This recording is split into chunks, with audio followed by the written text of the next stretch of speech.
Okay, attempt 2. So, yeah, this is another impromptu stream.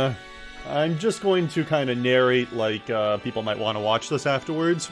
So, yeah, if anyone hops on, that's great and all. But otherwise, I'm actually going to get to work on the this raid for a town I'm still having trouble pronouncing. I gotta figure that out at some point.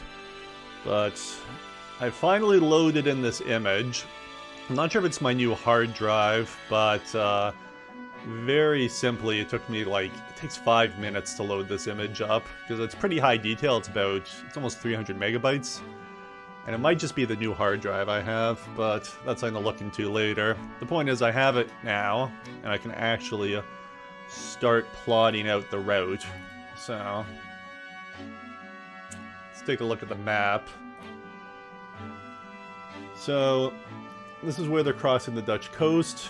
And the good thing about this higher version of the map is I can actually see these map reference lines. I'm sure there's an actual name for them. Because I couldn't see that in the low-res version, which means I can kind of ballpark where this turn is. Because unfortunately the raid report's not entirely clear. It's always a little bit of guessing when you do these, but let's mark the first point. So I'm just going to use my... I should switch screens. Okay, so I'm going to use my crash markers for the moment as turning points. So I have them. Oh, where did that go?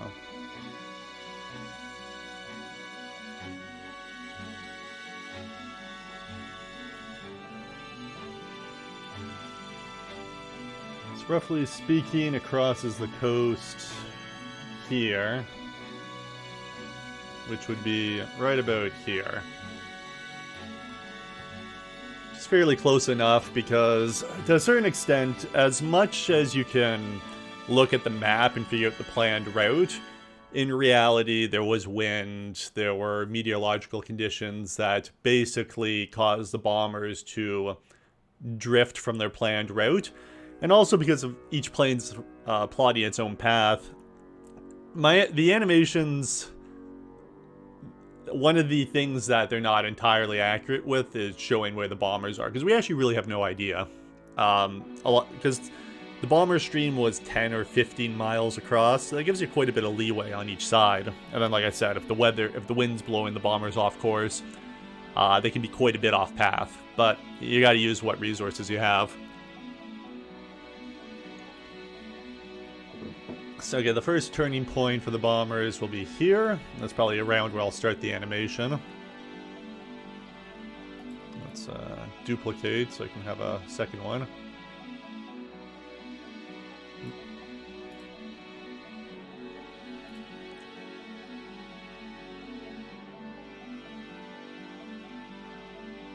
Yeah, it works.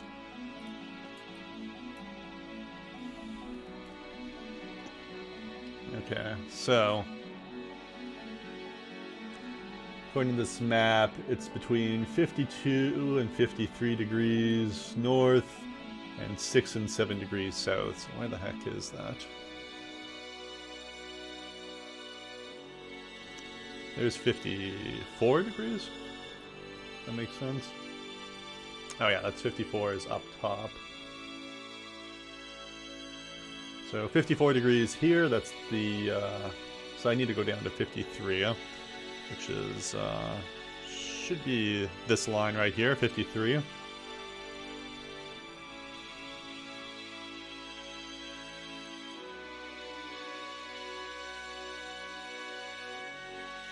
Where did that?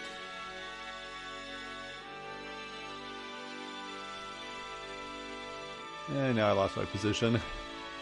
Unfortunately, when there's so much clutter on the map, makes it awfully difficult to figure out where you are. It's a thick line here, that's 52. So, got no 52s there, which would be the bottom.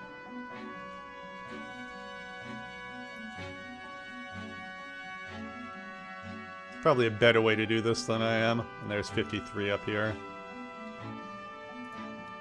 So between these 2 points, And then between 6 and 7 degrees east.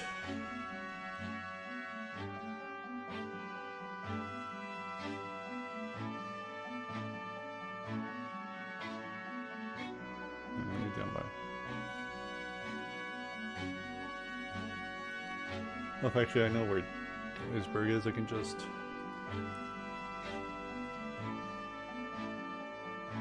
It'll be somewhere around here.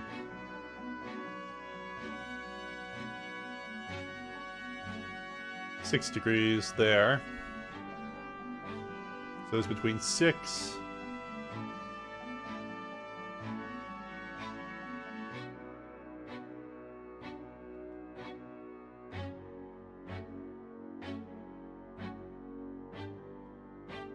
Why isn't this dragging?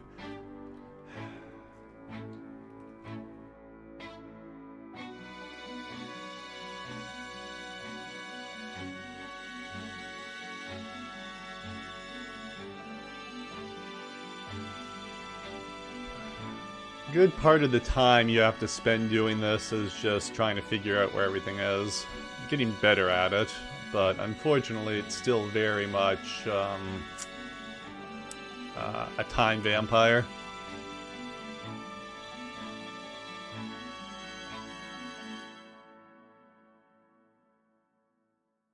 The 53 is up here. And where are you? 6 degrees. There's 7.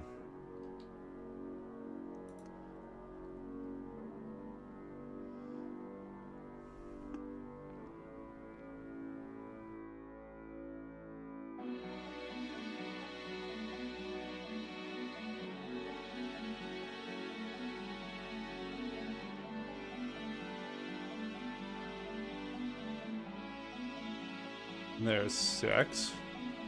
That's 53. So 52 should be somewhere down here.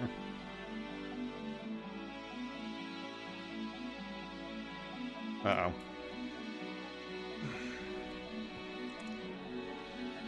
This is the problem when you have the high definition map. Anytime you might click something that causes it to undo or redo, which I might have just done, it freezes up the whole thing. Which might be 5 minutes. Well, I'll see how it goes. In the meantime, I can start reading through the documents.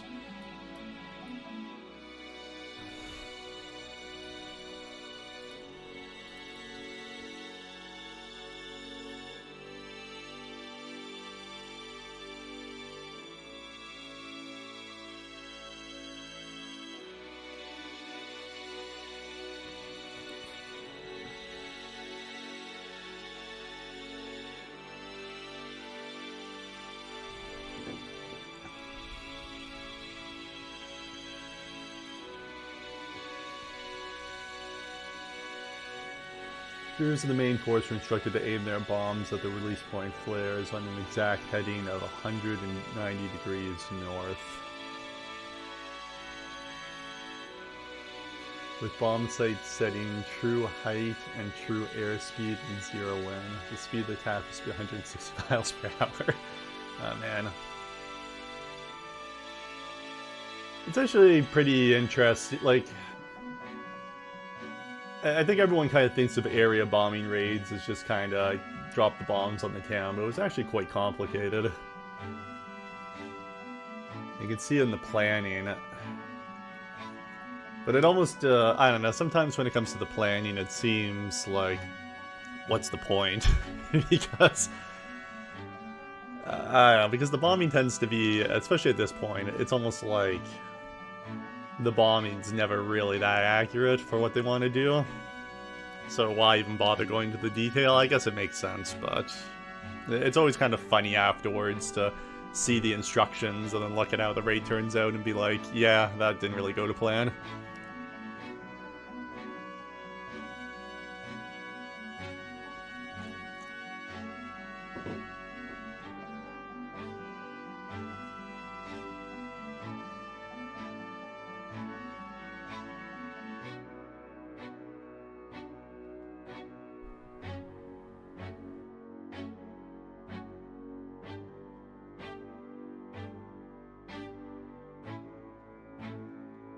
It's still loading. Damn it. So, narrative attack. 10 tenths cloud, extending to 10 to 14,000 feet. Now, I wonder what the plan was, because the neat thing about these reports is they actually have the weather expected versus the weather experienced, and it's always worth kind of looking at the two of them because the weather is such a big part of this. So they were expecting 8 tenths cloud in layers up to 15,000 feet. Half covered medium, half debris convection. I often have to look up like images of what some of these clouds look like so I can try to create some clouds that look kind of close to it. So they were expecting 8 tenths cloud in layers up to 15,000 feet. Moderate visibility. And they got 10 tenths instead. The problem, it's interesting that they launched this raid, because you're expecting cloud. Hey Arnold, how's it going? But yeah, the Sterlings couldn't fly any higher than 13,000 feet. So basically, if you're expecting cloud up to 15,000 feet and the bombers have to bomb on target flares, the Sterlings can't actually fly high enough. But this raid is very much... You know, they kind of launched this raid because they were desperate. Because they had essentially, since March 13th or 14th, they hadn't had really a big raid. They had the last raid on Essen around, I think, the 13th. And then there was like 2 weeks of fog. And then they managed to get a raid on Saint Nazaire, which is my previous episode. And then once again, the weather goes to crap for them. And they think that Harrison Bomber Command thinks that Obo has a 6-month shelf life. So it's the most effective bombing raid they have, but they think the Germans are eventually going to be able to jam it, because why not? You know, as soon as an aircraft with Obo crashes in Germany, they're going to have access to some of the technology. And the Germans do eventually jam Obo. The thing is just Bomber Command has another version of Obo in service by that time, so the Germans jam the old version. But fortunately for Bomber Command,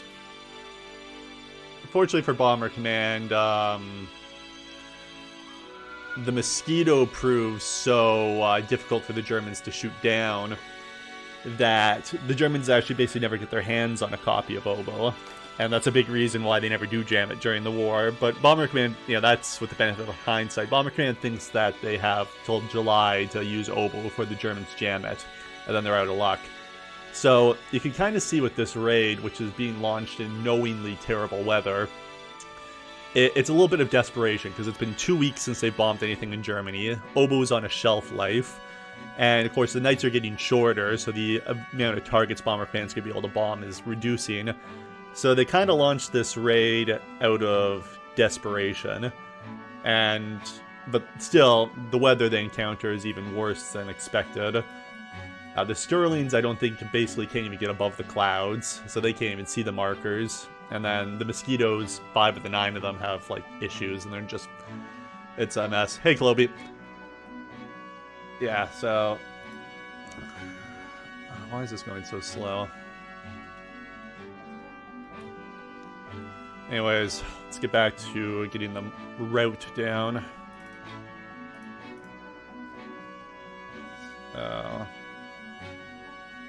Between 5 and 6 degrees north, and 53 and 52, closer to 52. Should save this just in case. There's 52 degrees. That's 6.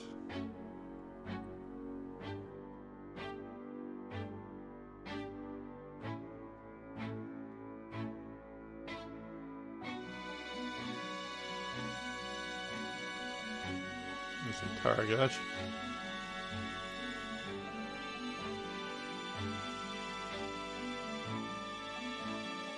Anyways, it should be this thick line down here, even though it's not saying it. That's 51 degrees. No, I'm wrong. How many squares? 1, 2, oops, 3, 4. I feel like I went past it.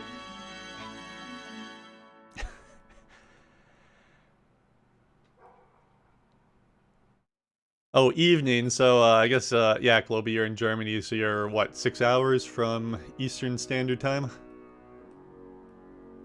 It's about noon for me right now.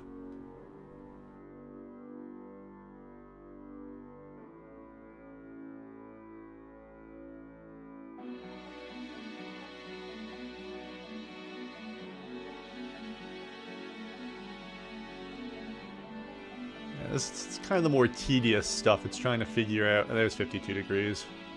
52...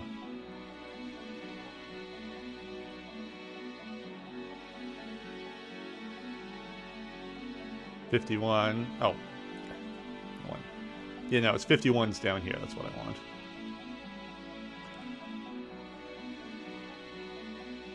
So...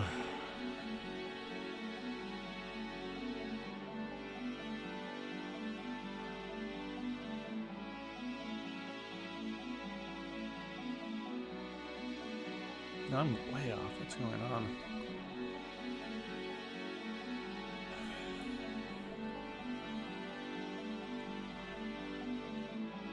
Between 6 and 7 degrees and 52 and 53.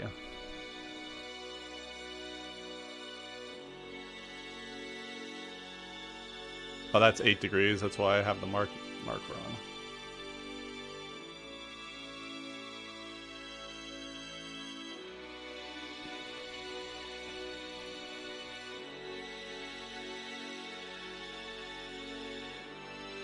.52 degrees 7. Somewhere in this mess is 50. That should be 51.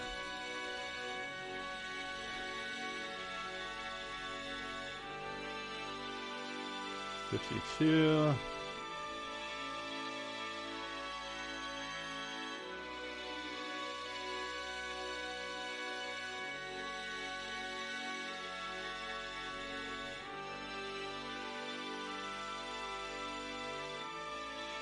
And 53. So, somewhere around here is the first turning point. Looks like it's lower to the bottom, so probably about here, I'd have to guess.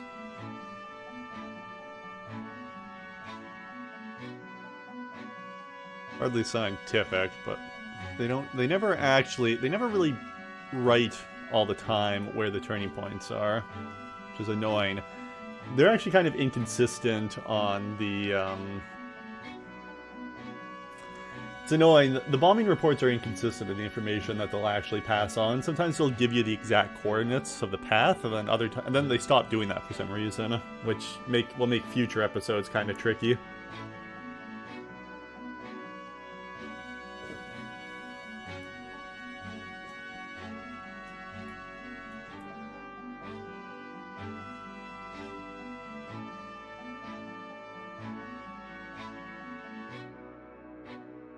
So it's the bottom third and third of a third.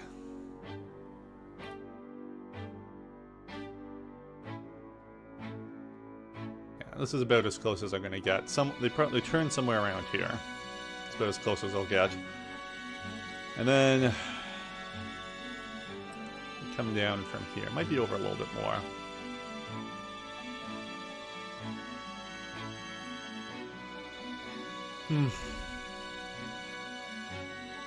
That's roughly where the turning point is. Okay, well.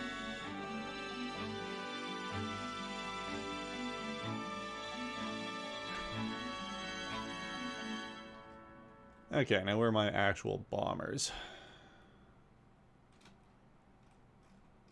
There are my bomber models.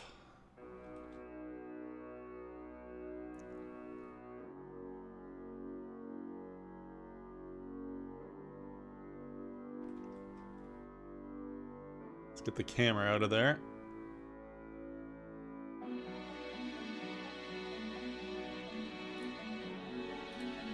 Okay.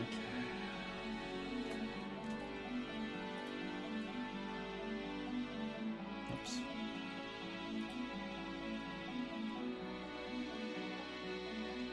It's actually been a little while since I've done an animation from scratch, so I'm trying to remember everything.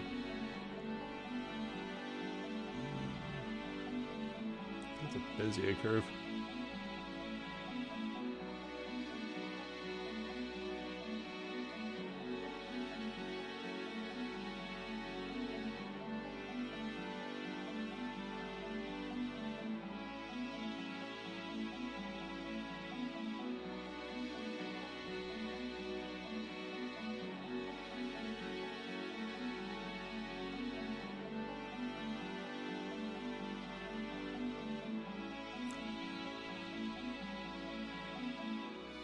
Oh, no, that's not right.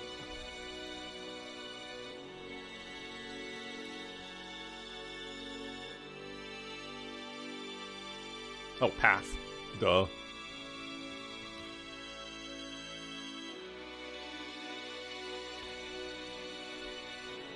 So, basically, whenever I have the bombers basically are attached to a line which they follow. That's how I animate the flight path. So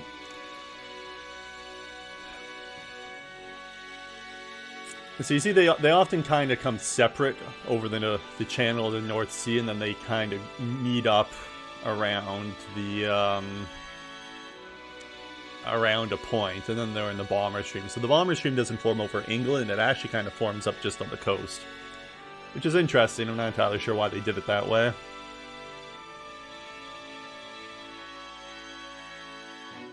But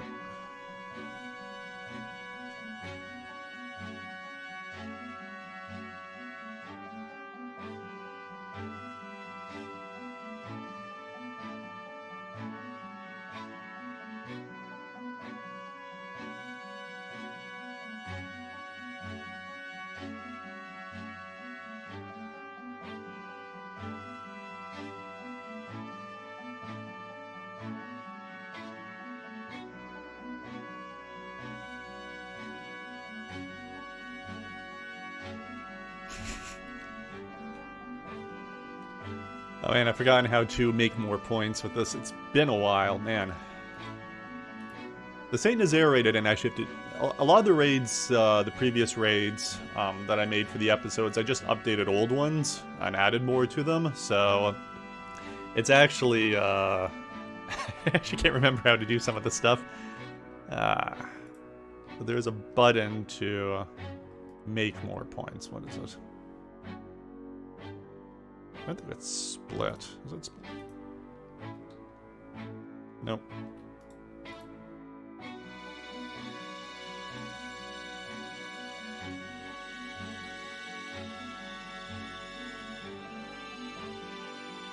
Actually, I think I know what I think it was G.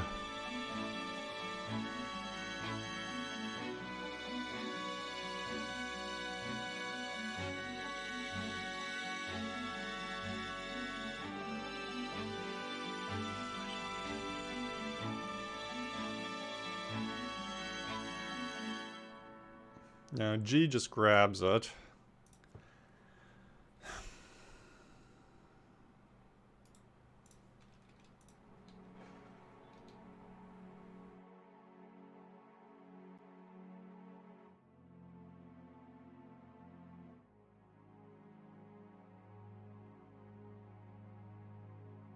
Oh.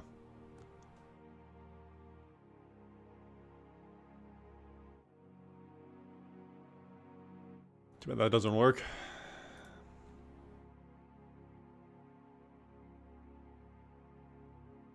Is it V maybe?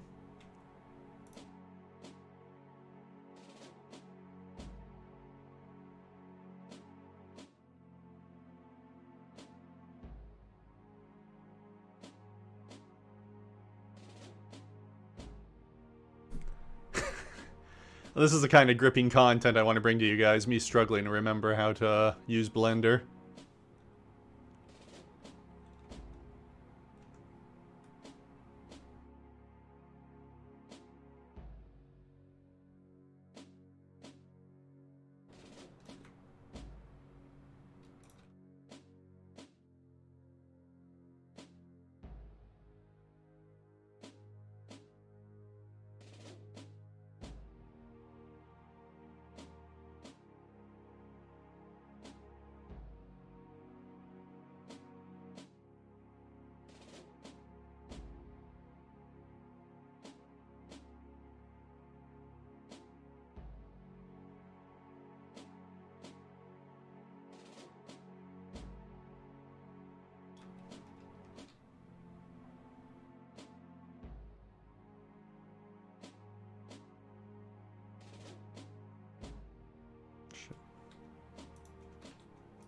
No, it's not Shift D because the line's not there.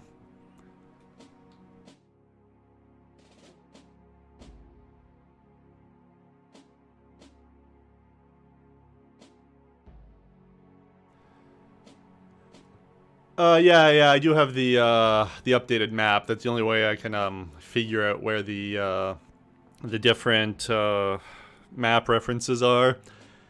I'm not sure what it is. I've put all my World War II stuff on a new 1 terabyte hard drive, but I'm not sure if it's just a slower one than the one that I've had previously, because it takes like 5 or 6 minutes to load this map in. And if I try to undo anything, like I hit Control Z to undo, it'll freeze for 5 seconds. 5 seconds. It'll freeze for 5 minutes. It basically takes 5 or 6 minutes to load the file with this map on it. And if I do anything like undo or redo, it just freezes the entire map. It is nuts. Yeah, I can't remember how to use Blender.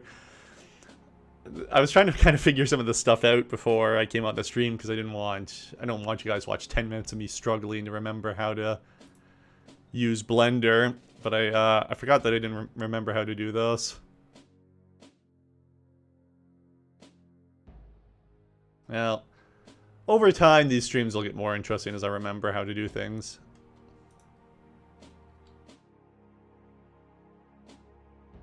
Oh, it's E. E. E. E is how I make more. E for extrude.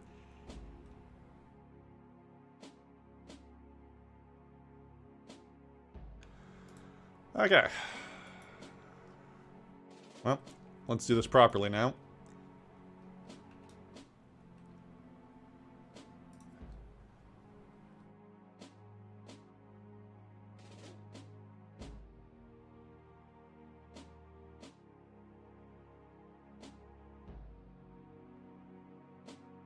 I don't know how I got this circle up, but I don't want to touch anything in case it freezes. So I'll just deal with it. So, okay, they come from here, and then there's a turning point here. So, straight line. And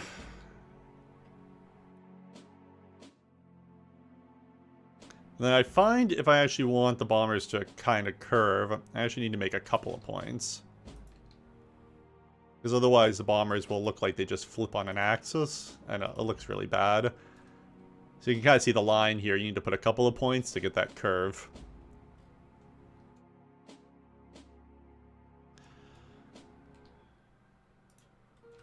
Now...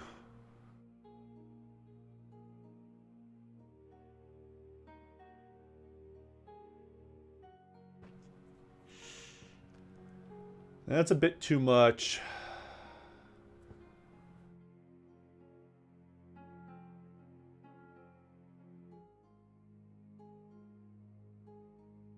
Yeah, no, it'd be interesting. Generally speaking, I tend not to bother trying to show them forming up over England. Just the bomber reports don't actually necessarily have that information. I mean, I guess you could kind of extrapolate it from the raid tracks, but generally speaking, I feel like it'd be a 10 or 15 seconds of animation that's a little unnecessary. Okay, I've done something a little wrong here, because they're coming in from the northeast instead of the northwest, so I have the turning point a little off, apparently.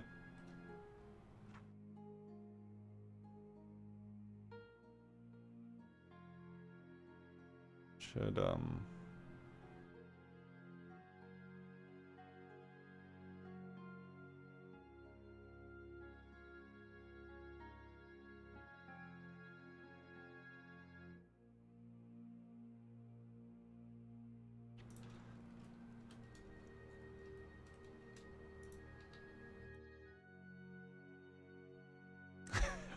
Thanks, Globy. Yeah, just getting back in the groove of things. It's kind of... Blender's kind of like riding a bicycle. Eventually you remember, you're like, oh yeah, that's how you do things. So yeah, that's roughly where they cross the coast. It's roughly where they turn. And then... that's kind of the... well, not usual, but often Bomber Command flies back the same way. No. The return track is down here. Is that all the bomb groups? Yeah, they all come in here. And then, yeah, they all return this direction. It is sometimes hard to know what to make of, like you have this one group. So a line and a dash, that's 5 group. So why the hell would 5 group cut a corner? I'm not entirely sure how to reconcile some of the stuff I see on the maps, because my understanding of the tactics is that Bomber Command flew in a concentrated stream, because that's how they'd overcome the radar boxes. But then sometimes you see these, like, these routes, like, for example, these triangle ones, they're a little more understandable. That's 8 group, and since you had the Mosquitoes flying the Mosquitoes never flew with the bomber stream, so you had 8 going. But then you have this other route, which is 7. So, but there's no other Pathfinders per se.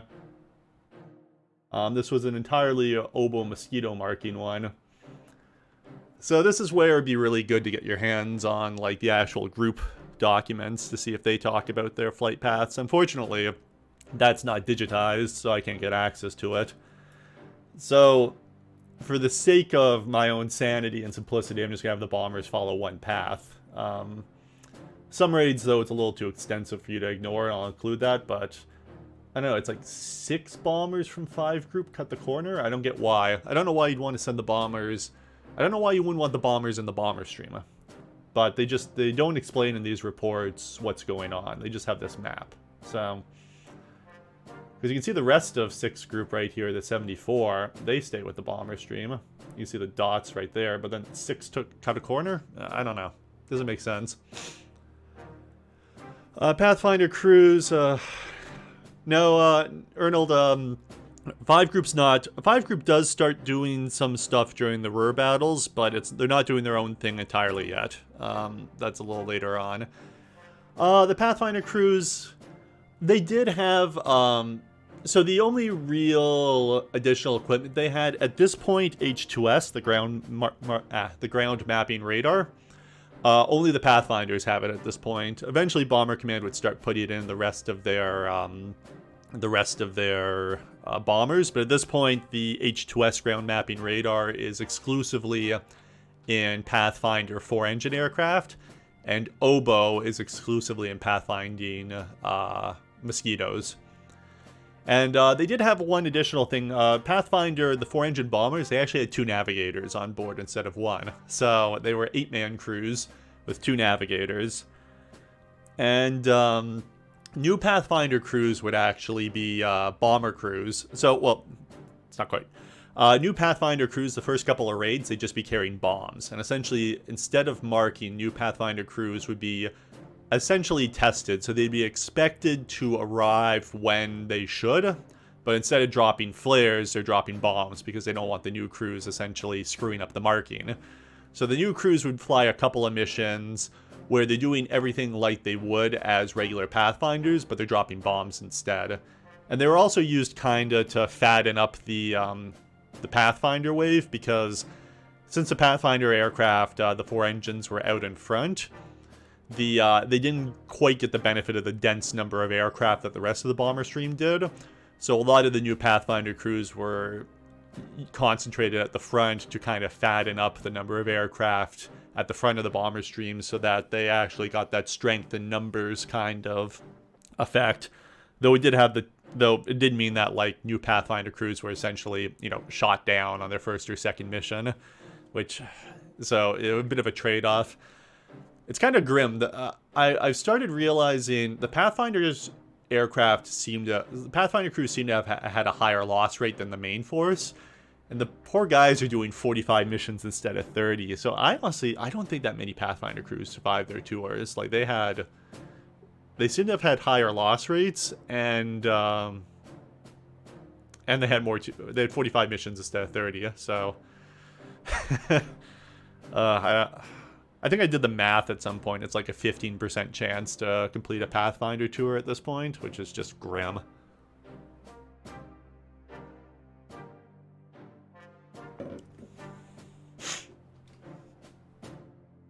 Okay.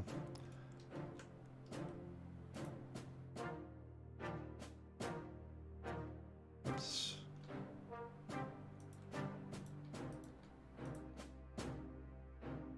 Okay, so they turn around.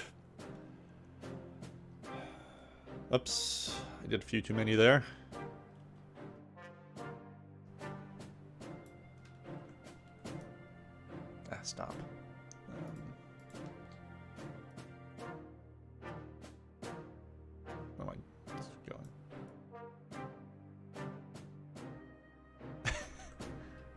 I'll just have to delete them one by one, apparently.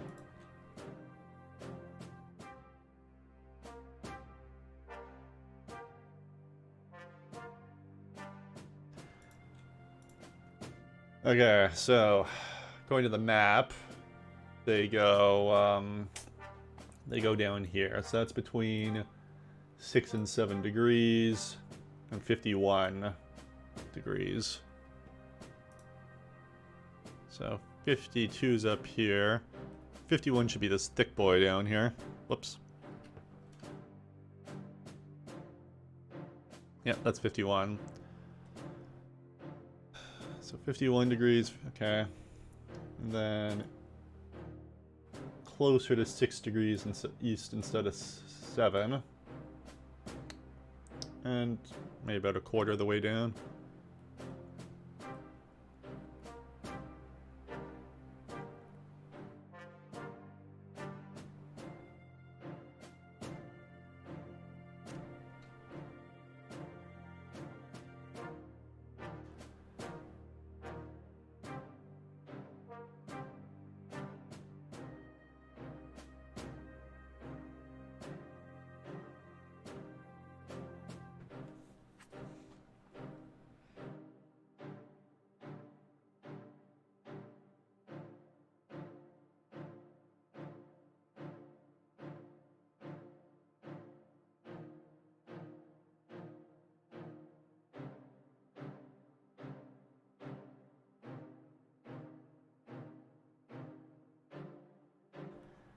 Yeah, that's gonna be close enough. Bit over here, actually.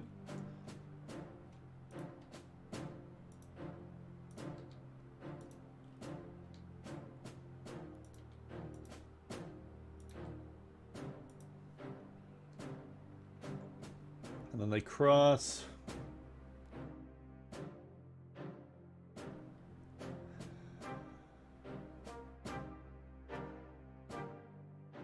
Yeah, no, it's you know, I haven't looked into the Berlin stuff too much, but I do know I have heard that the Pathfinders during the Berlin raids suffered particularly heavily. I think that's in the new book about the Pathfinders. I have a copy of it, but I haven't read through it yet.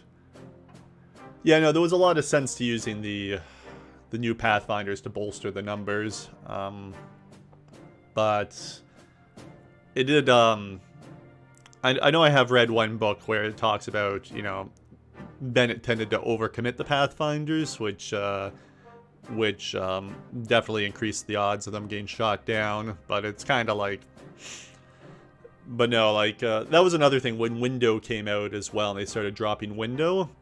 The bomber crews, the Pathfinder crews weren't getting the full benefit of it at the front because the Window would drift behind the bombers. So the Pathfinder crews tended to be a lot more exposed. So that was another reason they tend to use the new Pathfinder crews as to bolster the numbers. Though I think they were doing it during the Ruhr battles as well. You can kind of see you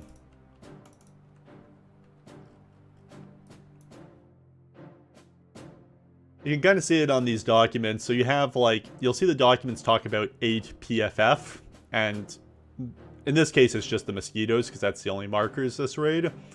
But you'll see 8 PFF, and then you'll have Mosquitoes, Lancasters, Halifaxes, Sterlings if they have backers up. And then you'll see just another section, it's just 8 group, which 8 group is the Pathfinder group.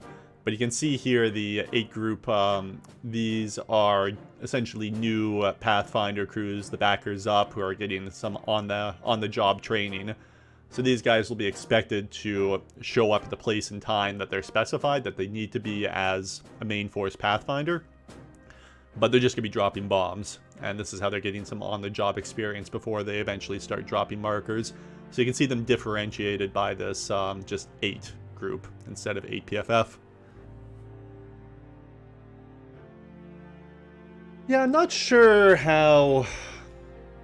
I mean, it would become an issue when they had H2S, but that's later on. During the Battle of the Ruhr, the Germans don't have... I don't believe the Germans have any way to latch on to H2S transmissions at this time.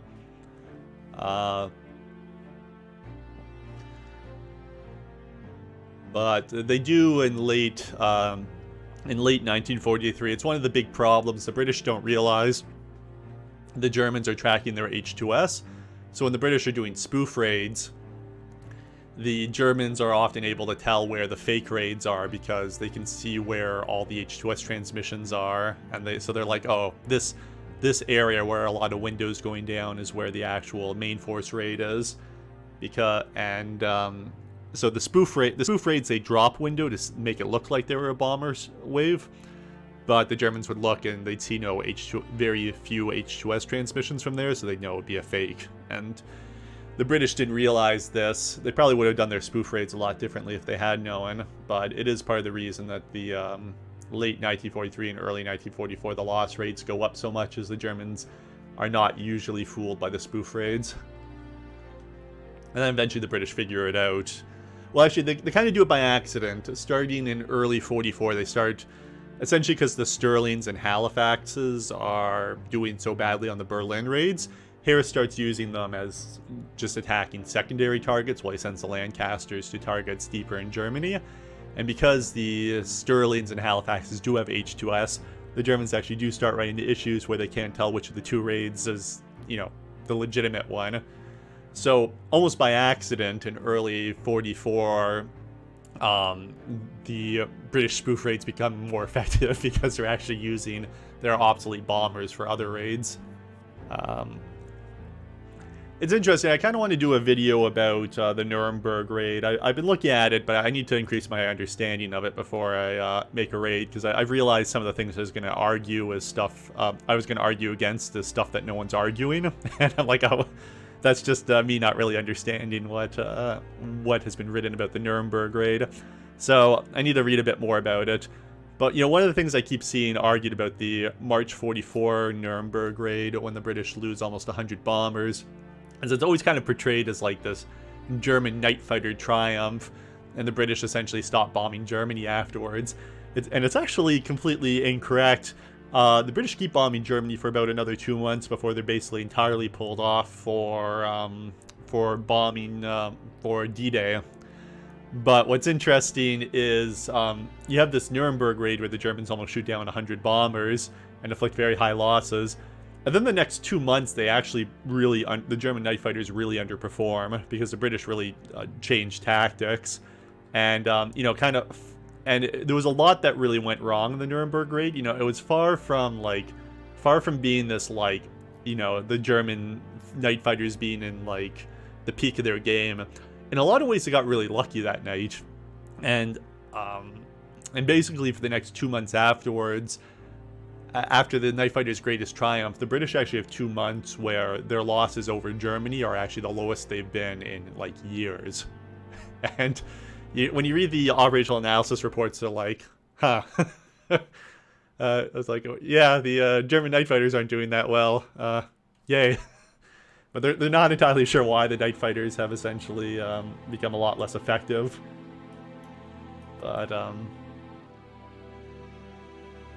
But anyways, I just think, Harris never really talked about the Nuremberg raid afterwards, or not too much. But when he did talk about it, his kind of comment was, Bomber Command was lucky we didn't have more of those kind of disasters. And I think it's actually a lot truer than a lot of people, I think it's a lot truer than a lot of people realize, because there was a lot that went wrong that night. And it really wasn't necessarily indicative of the way Bomber Command was operating, and just a lot of things went wrong that night, which Bomber Command continued, and a lot of the things that blew up in their face that night, Bomber Command continued to do afterwards, and it didn't blow up in their face. So it was really like a one-off in a lot of cases.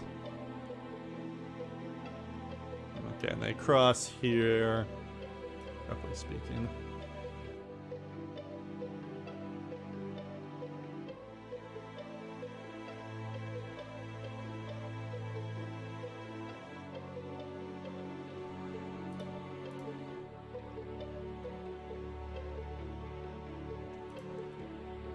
Yeah, so the weird thing is, actually, let's see if I can bring it up. So I was taking a look at, Yeah, so the long straight leg, I'm not entirely convinced because Bomber Command was doing a lot of long straight legs beforehand, and it never really blew up in their face like that. Um, and what's going on here? Uh, one sec. Lovely two-stage authentication.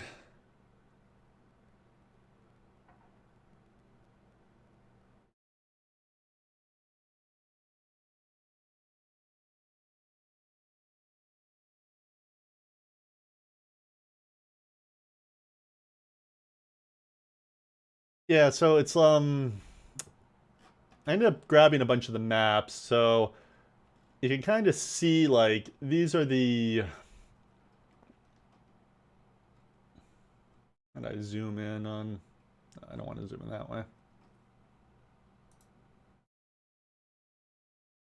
So you can kind of see like some of the routes bomber. So this is what they're using in February. So 4.8% on this raid, but you can see it's actually like there's not too many bends in it. This one obviously has pretty high loss rates. But what's interesting is there's actually two separate raids, so you can see there's quite a bit of turning, and they have two separate forces, but they lose 9.5. I think is this the Leipzig? Yeah, this is the Leipzig raid, which is the third highest loss rate. But take a look at this, 21st February, like straight route, one turn, Munich. I think they bombed two towns, but like there's not a lot of turns, but they get away with 1.5% this night. And then, yeah, like not a lot, 4.5%, 4.5%. Look at this, it's like straight run, almost to Stuttgart, 0.7%. So, I mean, it's the moon. It's the moon, I think, in particular, but especially there's contrails that night, and I really think it's the contrails that causes the disaster on Nuremberg, because just Google an image of a plane at night with contrails, and it's like the contrails just light up. They almost glow at night, and like this is a raid on Essen, and it's literally just one turn. So I think this is the Nuremberg raid. So that's what I mean. Like the Nuremberg raid, it's not that much different from what came before. And look at this. Like the next raid they do, it's literally a straight line to Aachen, and they lose 2.6%. So it's not that I don't think the straight leg's an issue, but it was the straight leg in combination with the moonlight and the contrails, because Harris and the operational research section, they really talk about, when you read the report, they put the blame, they call it freak meteorological conditions, which is kind of true, because contrails aren't supposed to form below 23 or 24,000 feet, and the British bombers tended to not fly that high because a lot of them couldn't. So in that case, the contrails developed a lot lower, which combined with the moonlight, I think that's really what caused the disaster. Because even the moon period they flew in, they flew other raids in similar moonlight conditions around this time, and they didn't have such heavy losses. So, anyways, that's my current theory. Like I said, I need to read more into it. But I really do kind of think that some of the stuff in terms of the route and the moonlight is a little overblown, but that's my working theory. I still need to read a lot more. You can see here, though, that after the Nuremberg raid, they really do start splitting up their raids a lot more. So the Nuremberg raid certainly did have an impact.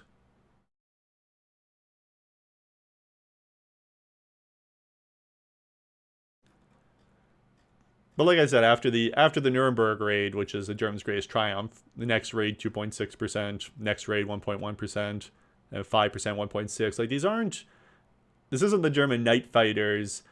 I mean, the Schweinfurt raid, they kind of expected heavy losses, but this isn't necessarily the German night fighter arm in complete like ascendancy as some people make it out. It's still very much Bomberfan still does actually have a decent amount of control with their spoofs and electronic warfare to kind of keep the losses down.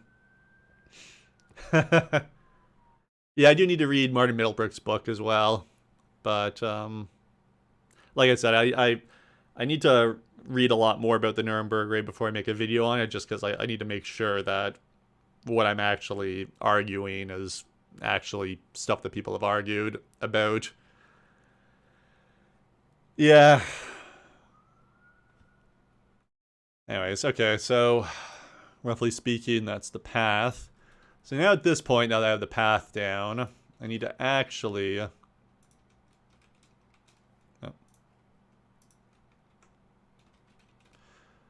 So what I'll often do now that I have the path down is a cube. And this is, I'm going to attach the cube to the line. Oh, nope, not that cube. Wrong cube. Uh-oh. Where'd that cube go?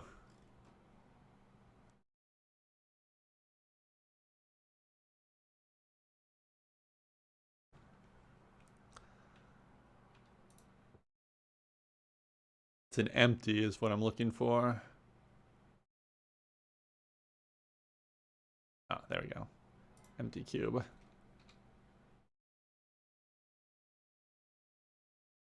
First off, I want the map route into the aircraft section. Wait, what is... No, I already have it. Oh. I'm not going to touch that. Maybe I might have two maps open. But I'm afraid to touch anything in case the program just comes to a grinding halt. Where'd my empty go?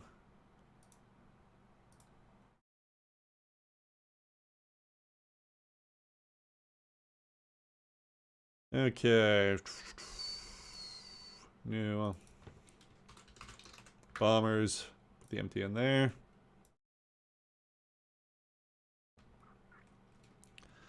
Now I gotta remember how to attach the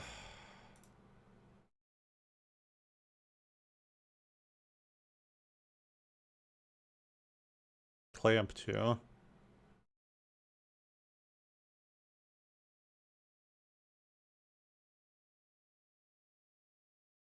Nope, not clamp 2.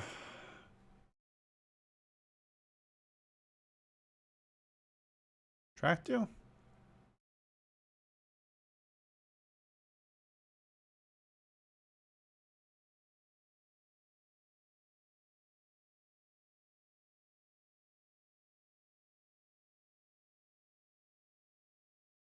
Yeah, have a good time at the gym, Cloby.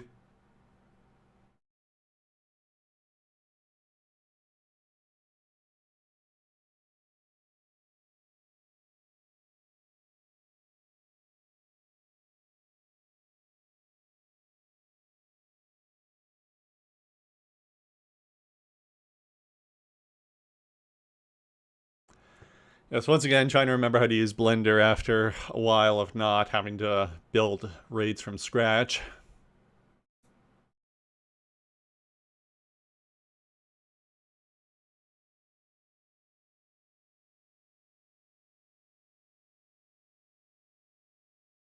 Oh, follow path.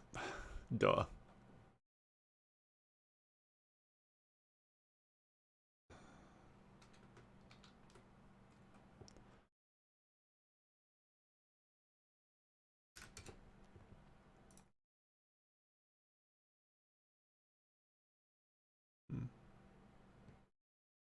Follow curve. But where's the, Oh.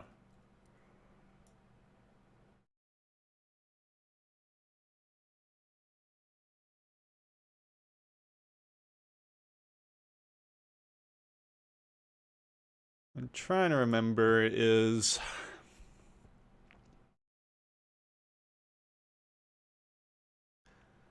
Anyways, these animations tend to be 4,000 or 5,000 frames. So...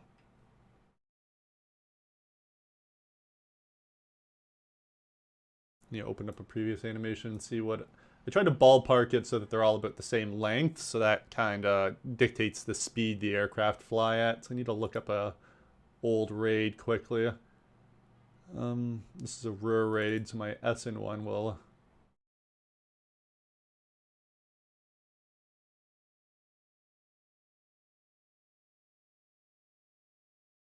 It doesn't grind to a halt. Okay, so about 5,300 frames is a good thing to set this one to.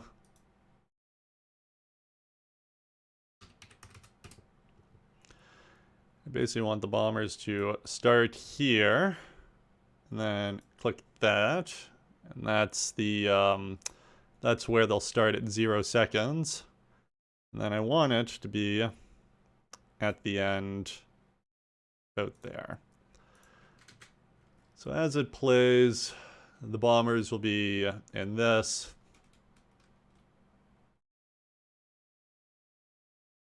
God, this seems a little slow. Oh, that's right. It's probably on... Oh, where is it? I want it to be linear. Because it'll, by default, Blender, it kind of... There's a speed curve, so it'll start off slow and then it'll go faster and then it'll slow down. Which is not what you want. The planes are moving at roughly a constant speed. So yeah, that's not a bad speed. I can speed it up a little bit later, but anyways. Let's go back to the raid report.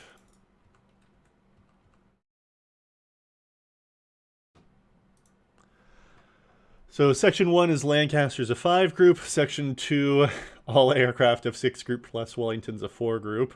Section 3 are Halifaxes of 4 group and Wellingtons of 1 group. Section 4, all... Geez, this one's a bit of a... This one's a bit of a jumble.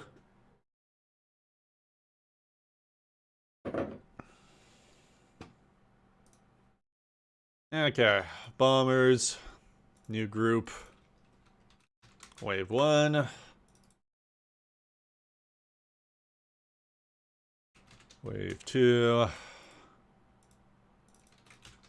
wave 3,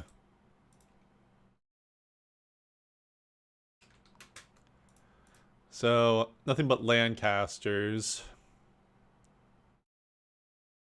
Anyways, so I tried to make the aircraft turn slightly so it doesn't look completely ridiculous. So, oh, first off, I need to get this, the noob's path down at the...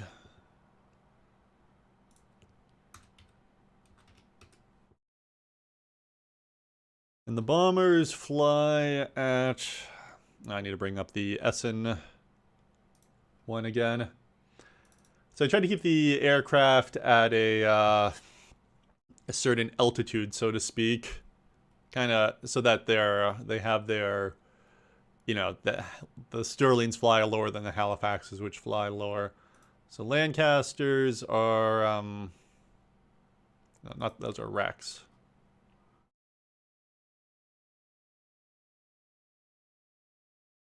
Uh, 1.7. So just keep things simple. 1.7 is about 17,000 feet. So yeah, 1.7, 1.3 for the Stirling, and round 2 for the Lancasters, and then I'll spread them out a little bit vertically. But it's not really important actually for this. I just need the aircraft to bank their wings at a certain point. So.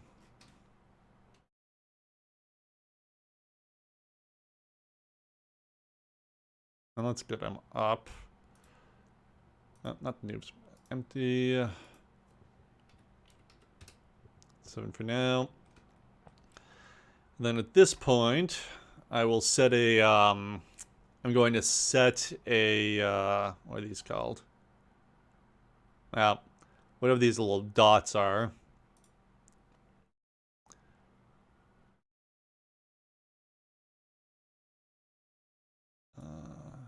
Okay, it's not the X, it's the, Yeah, so the y-axis is how I'll bend the aircraft so they bank at the turning point, just so it doesn't look ridiculous. So, insert keyframe. Whoops, not quite. Delete key. I want to insert single keyframe because I want to be able to adjust the height. And if I set all the keyframes, they will, all the aircraft will, when they hit this point, will come up to that point. So I only want the y-axis to be keyframed. So 0 degrees to start. Be flying straight to here again, so insert single keyframe. And then in between, roughly speaking, the height of their turn, we'll bank them, what, 20 degrees? That'll probably look fine. So, aircraft will come, bank, level out. It makes sense for them to start banking a little earlier. Maybe a little earlier than that.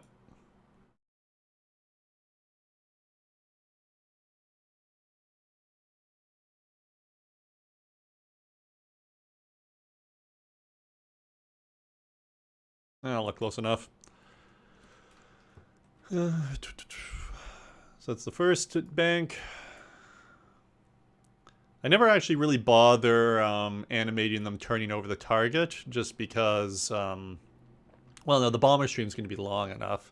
It depends on where I want to zoom out, because often when I actually show the bombing animations, I'll zoom in before they turn, because often the turn here is so sharp you can't make it look any good. So I try to avoid showing them turning over the target, because it literally looks like, it doesn't look good.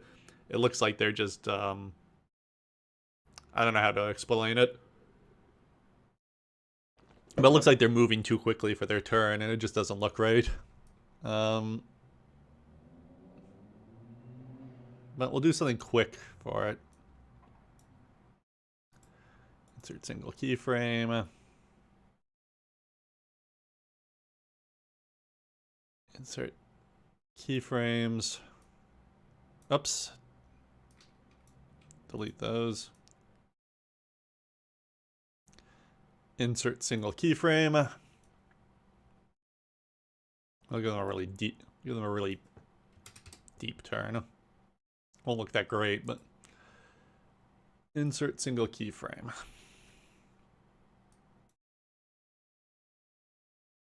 Yeah, see, the bomber will kind of almost pivot on the spot. It doesn't quite look right.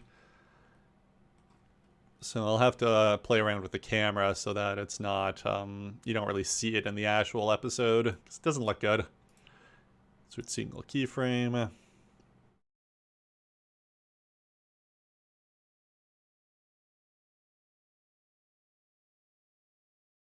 We'll do a 20-degree bank.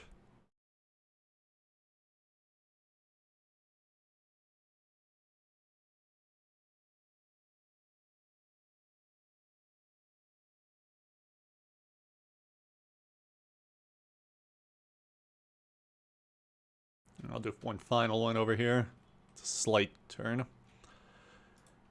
Insert single keyframe. Single keyframe. And we'll give them a -10 because they're going to be turning this way. Okay, that should cover all the turns for the should cover all the turns for the bomber. Wait, my music's not playing. Not that was particularly good music. It's just my episode musics. Yeah, okay, so that should cover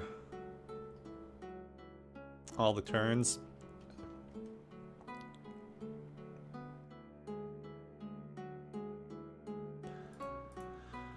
Okay, now that I have the bomber route planned out, I can actually start attaching the different bombers to these boxes. So, save, we'll have the chance. Oops.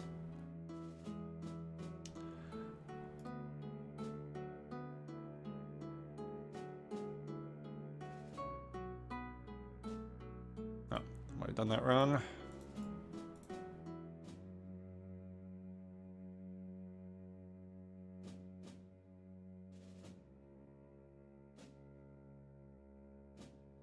What is going on?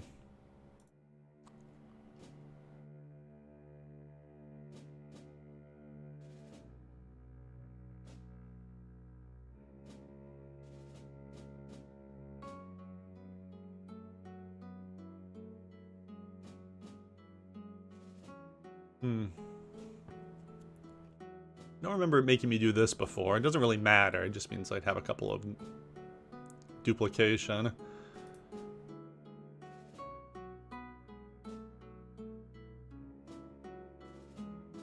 So what I can do now that I have... So I have 2 empties on here, so I can have 2 aircraft. But I can take this and I can stagger it slightly. So now you can see you have an aircraft here and aircraft here. But because I've dragged everything in the right timings, this first aircraft will hit the point and curve, while the other one's still staying straight. And then when the next bomber hits, it'll curve as well. So I basically have one of these boxes for each one of my bombers. And I try to maintain a bit of a ratio. I have to look it up again, because it's been a little while since I've done this. But I think it's, for the route map, I do a ratio about one aircraft on the map represents about 10 actual aircraft. And when it's the actual bombing map, it is 1 aircraft, it represents about 5. That's the scale I try to do it on. Doing 1 for 1 would obviously be a nightmare. But even like with the scale I'm using, sometimes Blender just kind of grinds to halt trying to do that all. So, okay, so this is wave 1. We'll tell Lancaster. And then I'm going to attach the Lancaster mod. Well, let me select.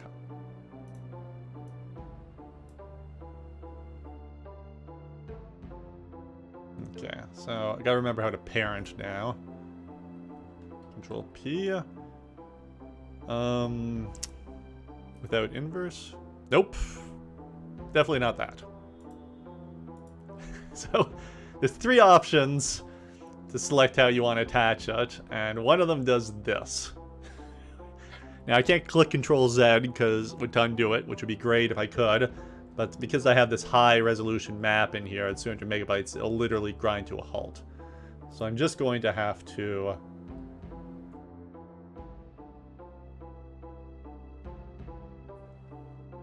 delete hierarchy.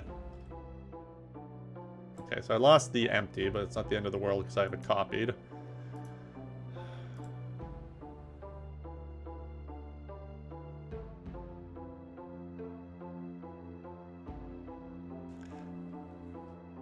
Ah, damn. I did lose the Lancaster model, though. You know, I have the route down. Okay, I do have 2 maps up, which is odd. Delete this one.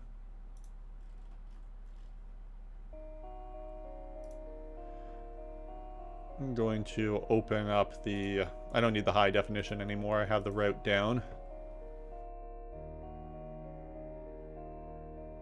Yeah, no, I definitely, it is an interesting process to animate these. Like, I learn a lot about these raids in the process, and you kind of get, like... I've seen maps for... I have seen maps of what Bomber Command kind of thought the German defensive layout is. I really should, actually. It's in one of the one of the, like, 2,500 page microfilm reels I have. But they did have a good idea where the German radar box... They didn't, like, have the individual ones, but they kind of had, like, bubbles. They're like, yeah, there's radar boxes here, and then there's this line here. So, they would have had some kind of map to look at, for sure.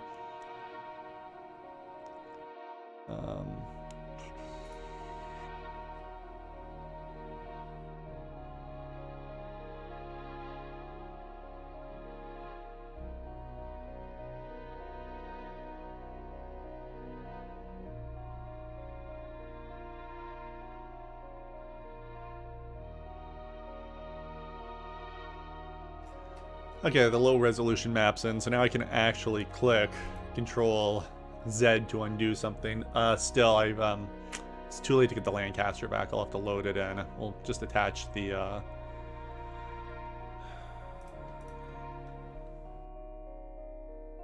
just start with another wave for the moment. Doesn't really matter.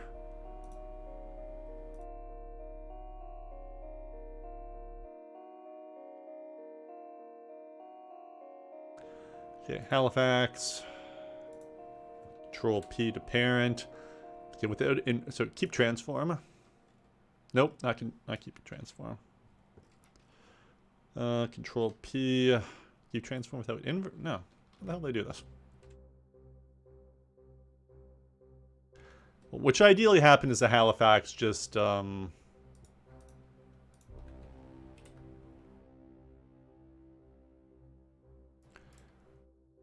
Which ideally happened is the Halifax just zooms right to the empty. Oh, there we go. So, obviously a little too big, and obviously it'll look a little weird when you get to the turn. So I gotta make sure that the aircraft's kind of in the center of the empty. Because when they hit this point, you'll see how the ass of the aircraft will kind of swing out. And that won't look any good in the animation. I mean, obviously the aircraft's gonna be smaller, but so I can maneuver the Halifax within the empty if I click on it.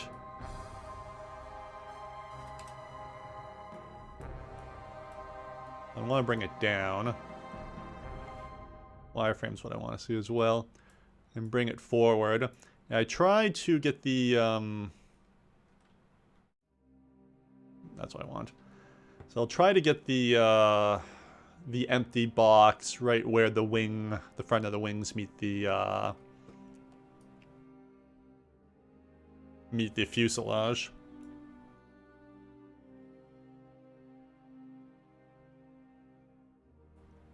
I figure it looks a lot better if the plane kind of turns there.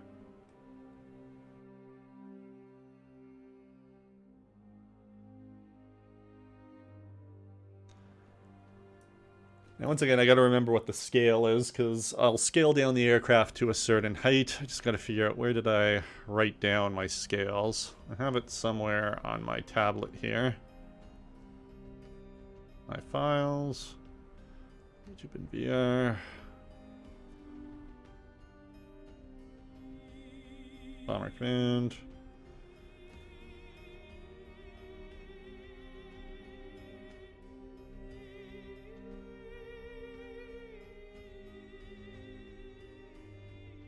Scales for video.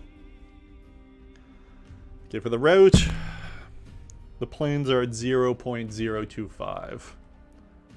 Scale. Oh, no, not that one. The empty, 0.025. Now it's just a pancake. 0.025. 0.025. And there we go. That's the size of the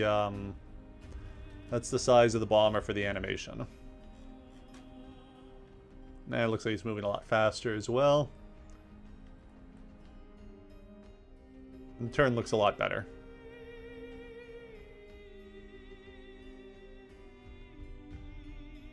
So I'm not sure if I liked how that looked, to be honest. Yeah, I guess it's fine.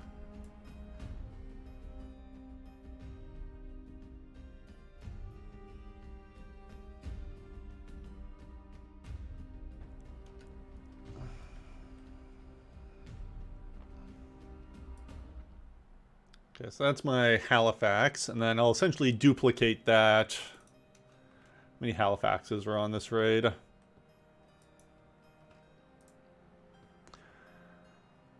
So there were about 79 Halifaxes. 3 Halifax 2s, and 79 Halifax Zs. So Zs are the ones with the Z fairing over the nose. And then Halifax 2s must have just been ones that still had the front turret, which, poor bastards. The Halifax was not a great aircraft at this time, and the ones with the nose turret are even worse. They got rid of the nose just to try to speed up the aircraft out of desperation. Anyways, roughly speaking, 80 Halifaxes, 82, so divide that by 10, I will essentially have 8 Halifaxes on the route map for that section of the wave.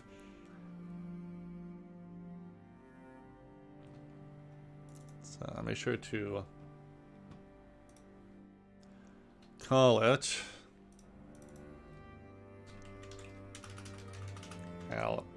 Halifax.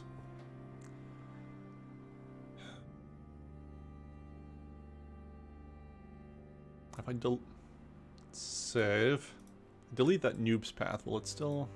No. It's weird. It didn't normally. It didn't in the past. I remember.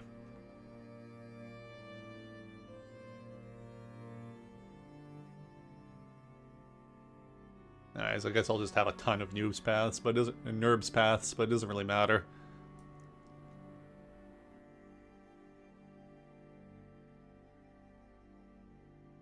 If I select hierarchy, copy, paste. Oh, weird. No.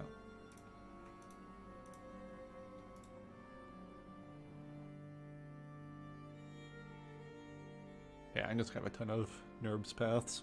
Don't know why it's doing that, but whatever.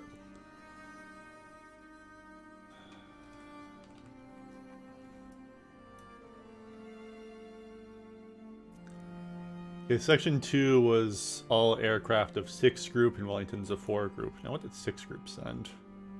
Oh, 6 group sent some Halifaxes, so it was a mix of Halifaxes and Wellingtons. Interesting. So there will be Halifaxes, there'll be 30 Halifaxes in this wave, and then Wellingtons in wave 2 as well. So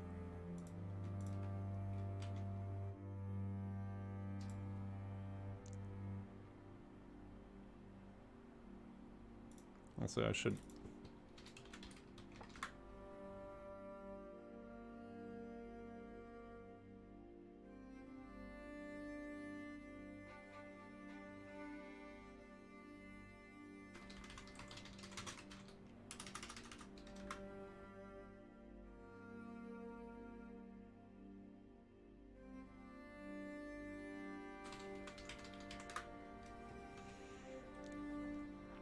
okay, let's attach the Wellington model there.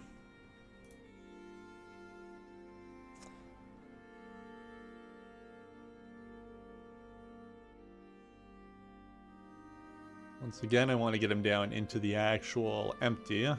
Oops. Oh, I'm controlling the empty. Ooh, whoops, don't want to do that. Select hierarchy.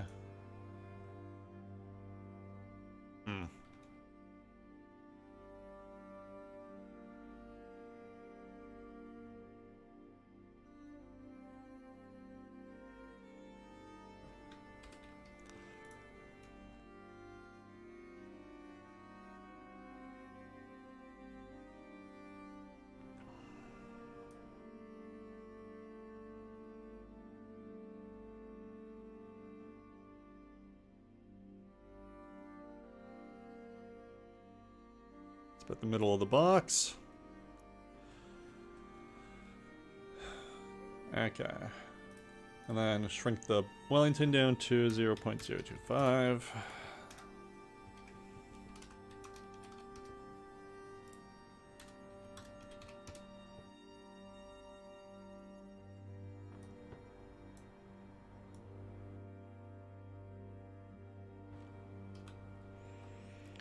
Okay, I got the Wellingtons and the Halifaxes of Wave 2. For my own sanity, I should actually put a little more detail in here.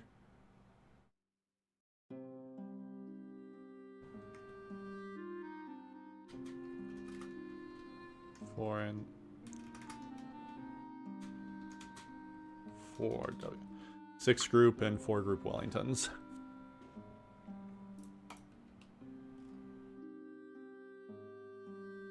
Oh, whoops, then the screen switched over to the correct screen for 6 group, 4 group Wellingtons. 6 group, wave 2, 6 group, 4 group Wellingtons. I got my Wellingtons and Halifaxes here. Okay, wave 2 is initially populated. Wave 3, Halifax and Wellington's. Yeah, screw it. I don't even need to duplicate everything there. Duplicate collection.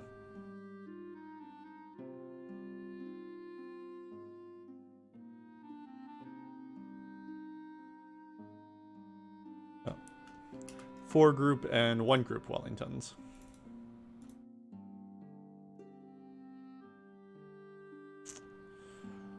Wave 4 is 3 group and 1 group, so it's going to be Sterling's. Oh, what did 3 group bring? Oh, 3 group didn't even. Oh! Yeah, there I was talking crap about this plan at the start, and because yeah, the cloud base this night was expected to be 15,000 feet, and the Sterlings can't fly above 13,000. So I was like, this is a dumb night to fly. They can't even use the Sterlings are going to be hiding in the clouds. Well, 3 group didn't even send their Sterlings this night. It's just their 3 group had a handful of Lancasters, so 3 group's entire effort this night is just 7 Lancasters. So, interesting that's Lancaster 1s, because I know 3 group flew the Lancaster 2s, which had the Hercules engines. I wonder if that's a typo? But anyways, I don't really have a Lancaster 2 model anyways. Doesn't really matter. So I will just need a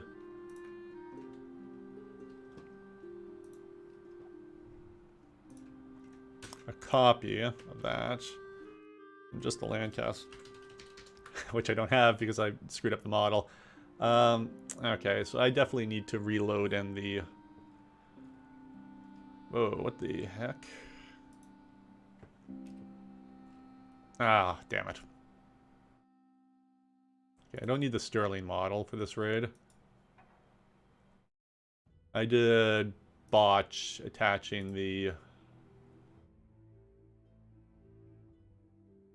Wellington.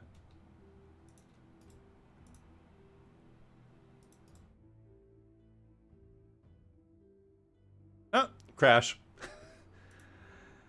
Okay.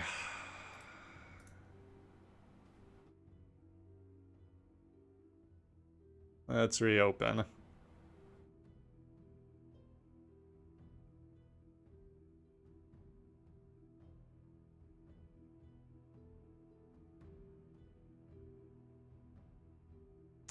Recover last session. No, not quite.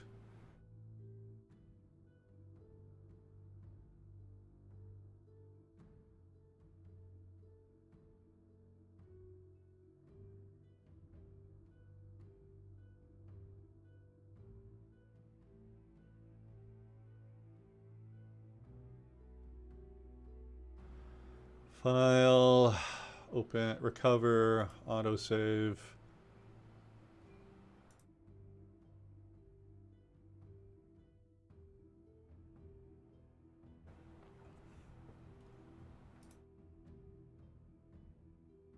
Fortunately, Blender has a pretty good recovery system.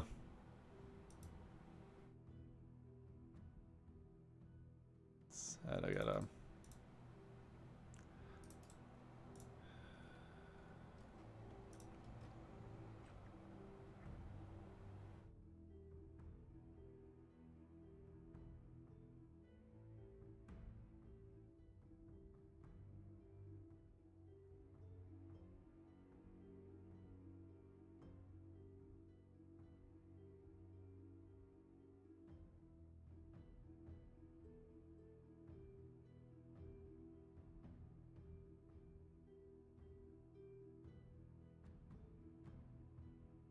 Just doing a little bit of house cleaning. Sometimes if you don't clean up the area, it's a bit of a mess. Okay, now I need to try to append.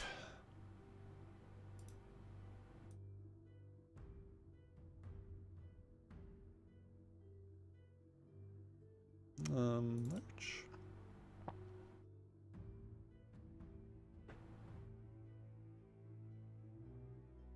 Elections.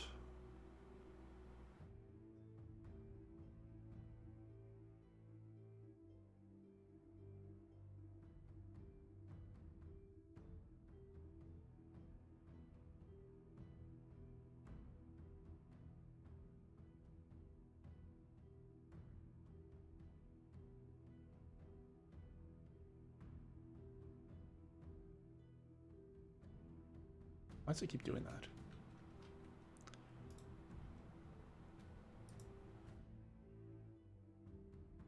Yeah, there we go. Select hierarchy, delete. Nope.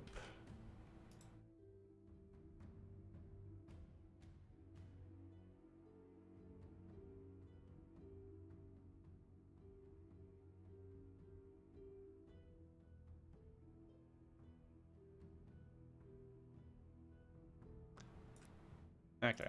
Wellington to Lancaster. Select hierarchy.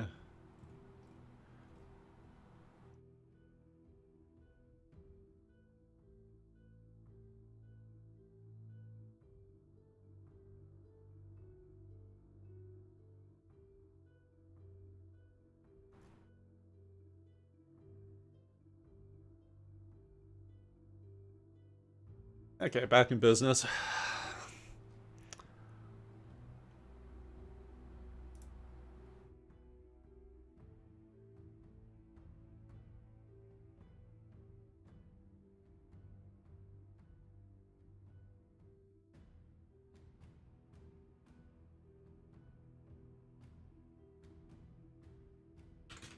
Lancaster.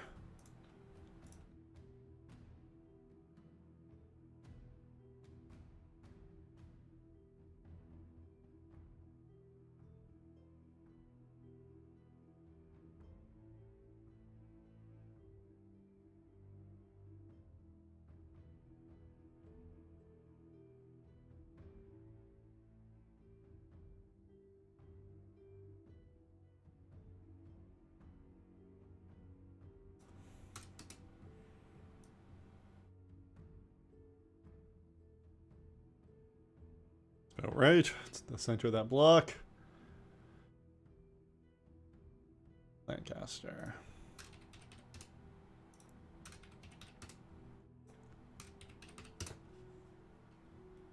Oops, add another 0 in there.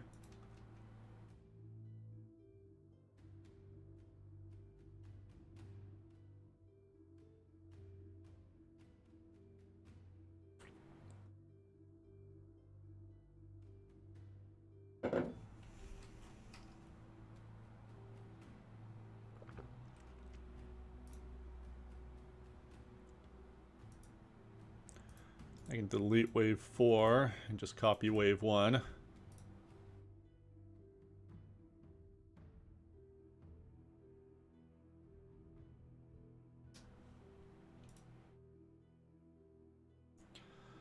So I got my Lancaster there, my Lancaster's there. You add the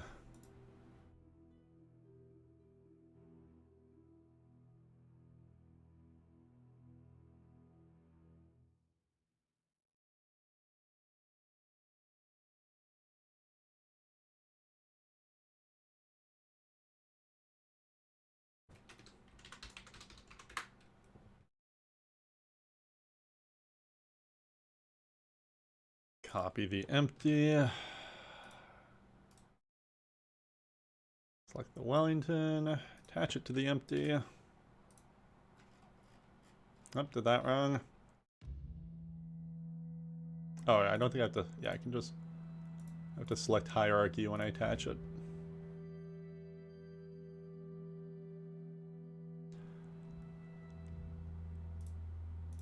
Wellington, no, never the X.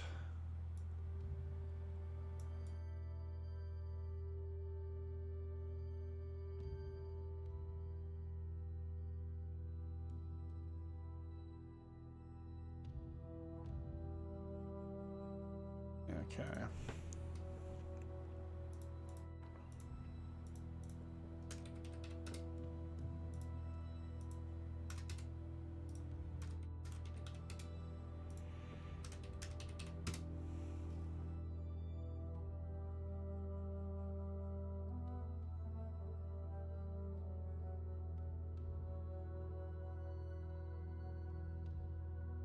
Wave 3. What were these waves again? So wave 1 was 5 group. Wave 2 was 6 group and 4 group Wellingtons. Wave 3 was 4 group and 1 group Wellingtons. And then wave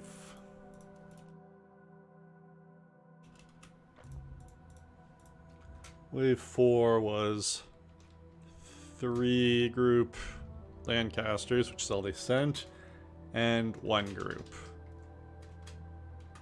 And 1 group Lancasters. Okay. Get rid of this then.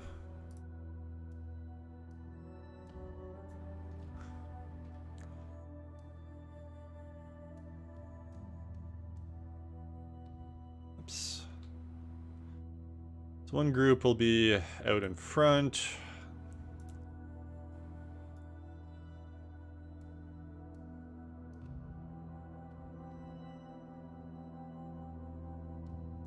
Group.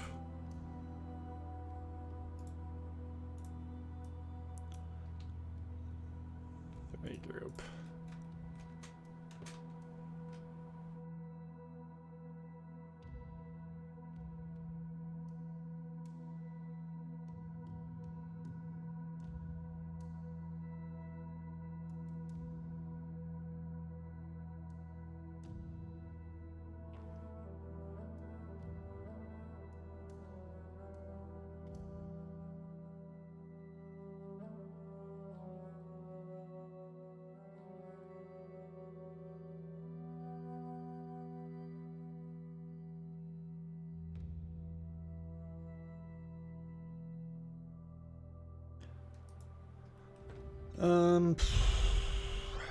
That said, I do want to space them out a bit more, because the bomber stream was something like 100 miles long.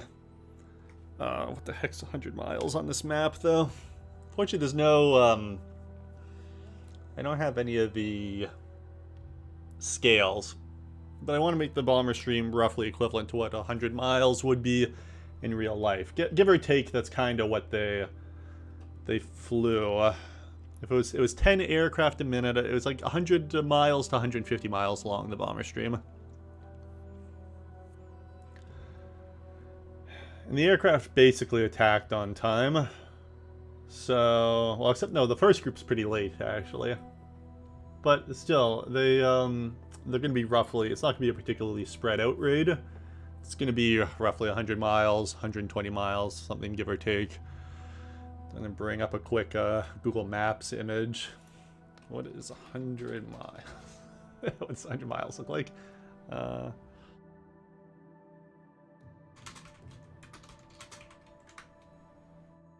Measure distance on a map. So what would 100 miles look like? Oh, oops.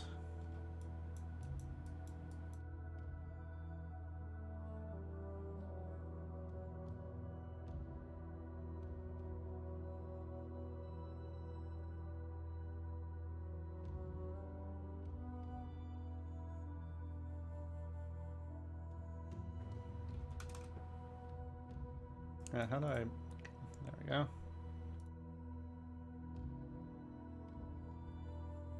That's like 68 miles. 115. So, come about here. Let me delete.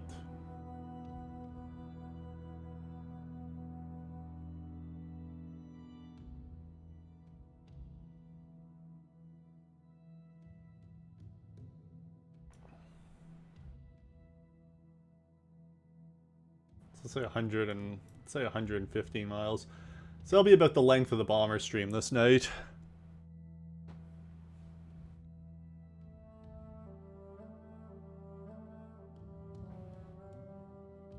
that'll be a good reference.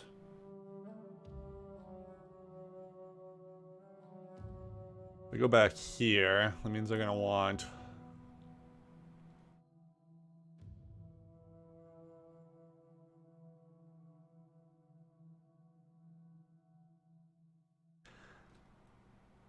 Basically, almost the front of the bomber stream will be about here, and the end will be about here.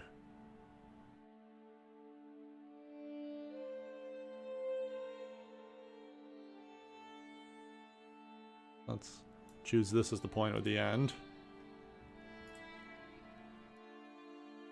So I want the front of the bomber stream roughly about here. I'll move the rear of the bomber stream back a little bit. Okay, that'll be about the distance I'll have the bomber stream on this raid.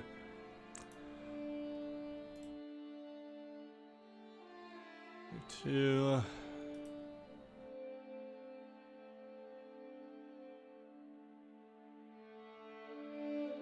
Okay, now it's time to actually populate the bomber stream instead of just having... So, let's take a look at the report.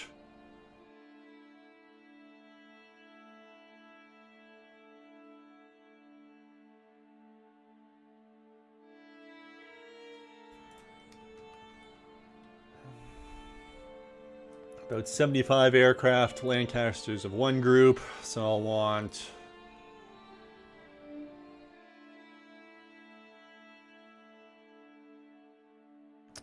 I duplicated.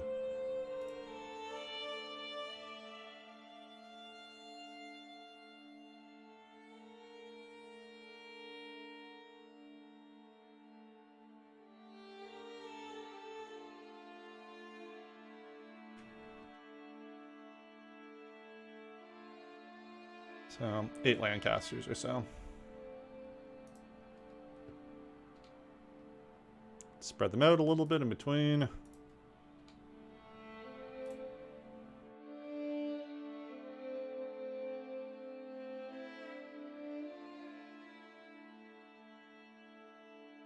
There's some overlap between the... I gotta remember, there's some overlap. And this is where you gotta start writing things down when you're doing this, so you can visualize it.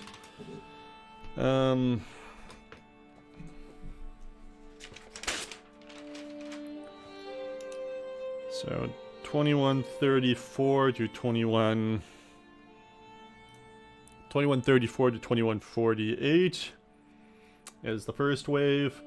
The second wave, there's a little bit of an overlap. It's 2142 to 2200 hours.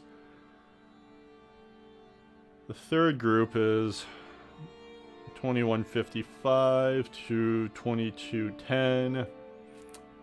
The next one is 2205 to 2225. So there's 5-minute overlaps, but how long is each wave? So the first wave, 34 to 48. That's about 14 minutes, with the last 1/3 of the wave overlapping with the second wave. Second wave, 2142 to 2200 hours. That's 18 minutes. I guess because there's more aircraft. So 18 with the last 5 minutes, so almost a quarter of the wave overlapping with the second. And it's first, in the first quarter, overlapping with the first wave. 2155 to 2210, that's 15 minutes. Once again with a 5-minute overlap, so the first third and the last third. And the last one is 2205 to 2220. So the last wave had 20 minutes with 5-minute overlap at the front, so 1/4, and no overlap at the end. So they're not overlapping quite as much. There's actually quite a bit of middle where there's no planes flying over each other. So this is going to have to translate slightly with the animations. Let me get all the Lancasters spread out. Oops.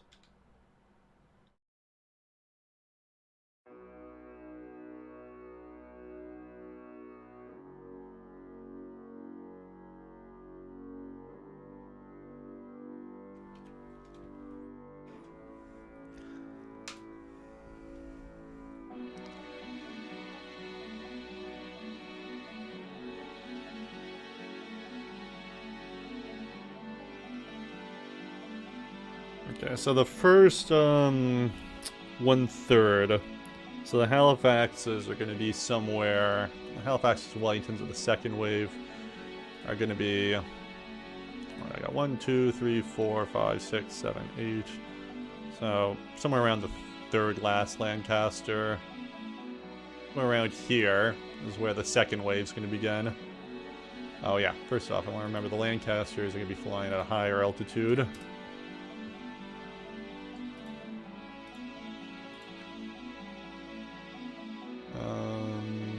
Copy signal is selected. We'll vary them in height a little bit, but for the moment... What the heck? Why is there a rising sun over there?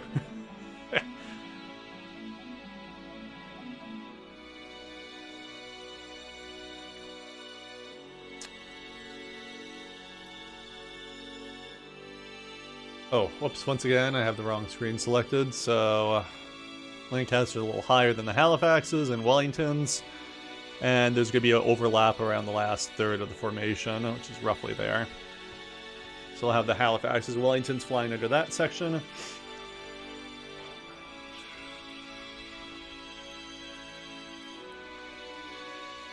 So, 117 aircraft, ultimately. What's that made up of?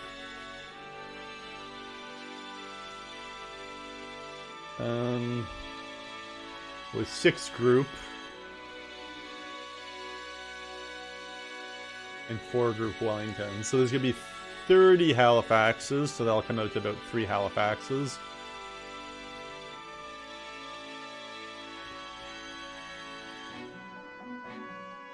Something went wrong there.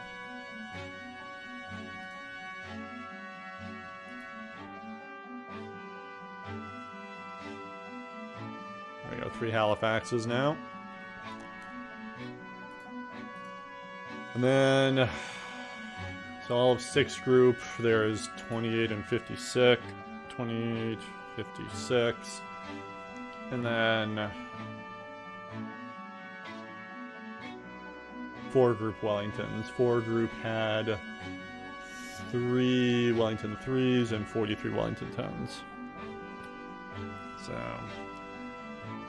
let's bring up the calculator.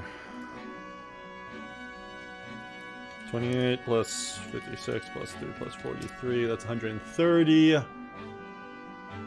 So 13 Wellingtons.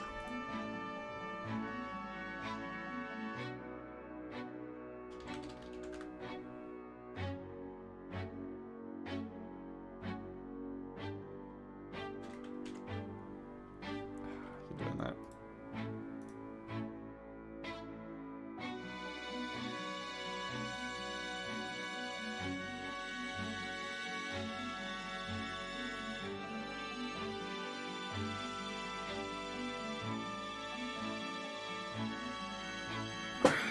This is a long wave. Still only 18 minutes for all those aircraft.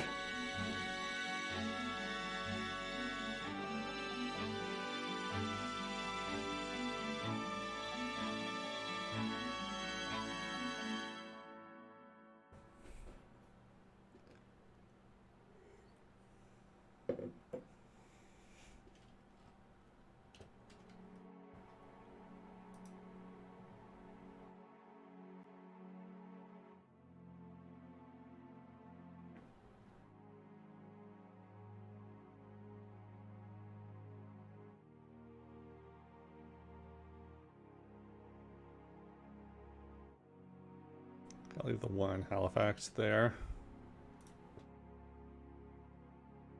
How much the overlap? Oh, the last 1/3. So stream is going to be from here to here. Or maybe we'll just end it here and now bring the other stream forward. We'll see.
And then the Wellingtons had to fly lowest of all, so for now, 1.5.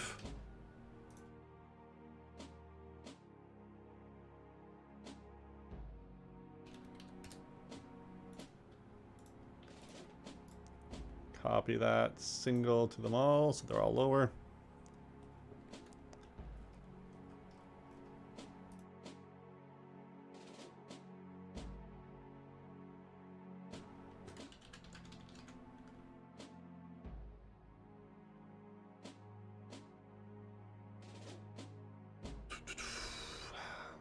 So, wave 3 was 4 group, just their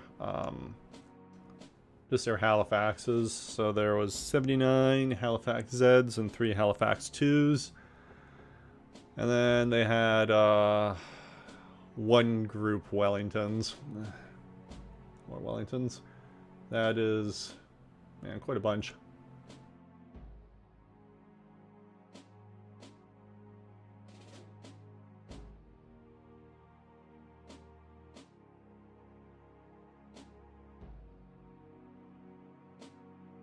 One group Wellingtons, that is 25 Mark 3s, 8 Mark 4s.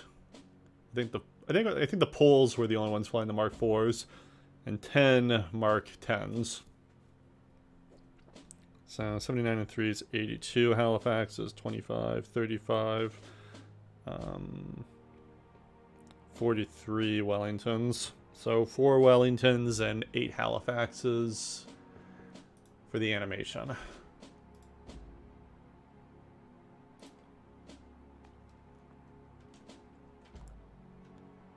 Ah, damn it.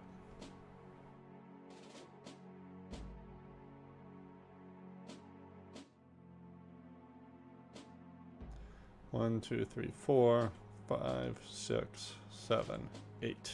8 Halifaxes. And for the Wellingtons,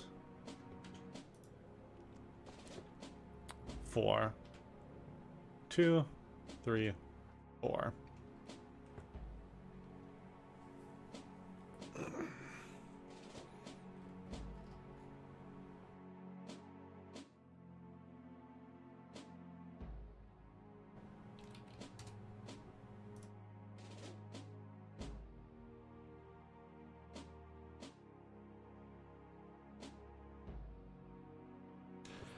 And this wave was about 1/4 and 1/4.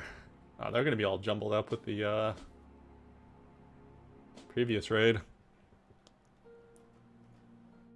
think I'll bring the Halifaxes over so that I know too many Wellingtons in the same area.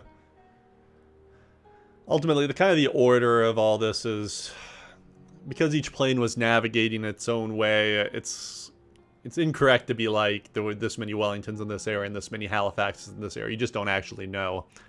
You'd have to go through some kind of study of their log. I don't know if anyone ever bothered going through all the navigation logs to figure out where everyone was. But definitely it'd be a real challenge to actually know where these bombers were in relation to each other. And given half these guys, given the navigation at night was so much of a hit or miss, I don't think a lot of the navigators even entirely were confident where they were. It's one of the reasons H2S was put on all the bombers, because it really helped a lot with the navigation.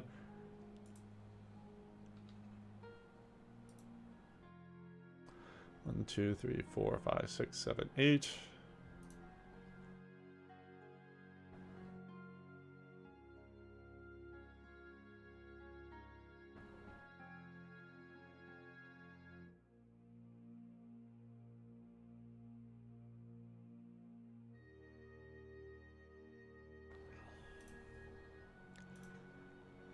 And then the 3 group Lancasters and 1 group Lancasters in the final wave. 1 group sent 39 and 13 Lancasters, and 3 group had 7. What the heck? Why'd they give these guys 20 minutes to bomb? There's barely anyone in this wave.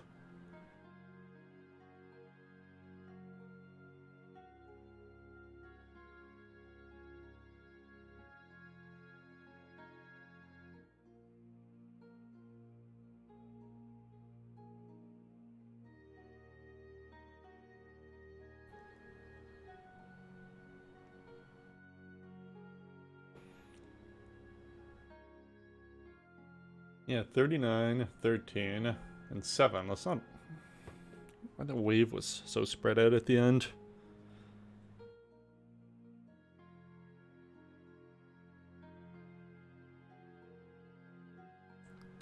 Nine, 13, 7, 59. So 59, so that'll be about 6 Lancasters rounding up.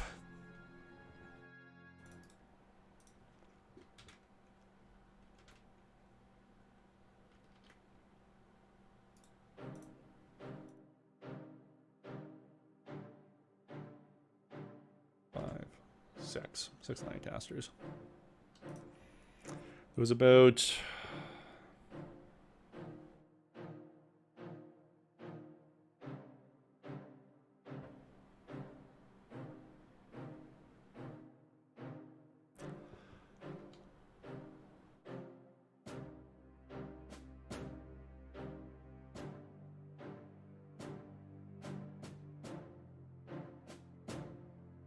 Just these guys out there on their own.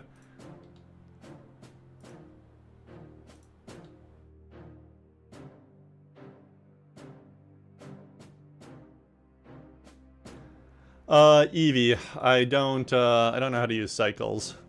I've tried, and it's not, actually, I haven't tried. I just, Eevee...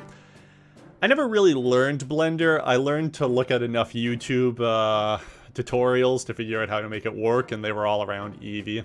So, I have no idea how to use cycles.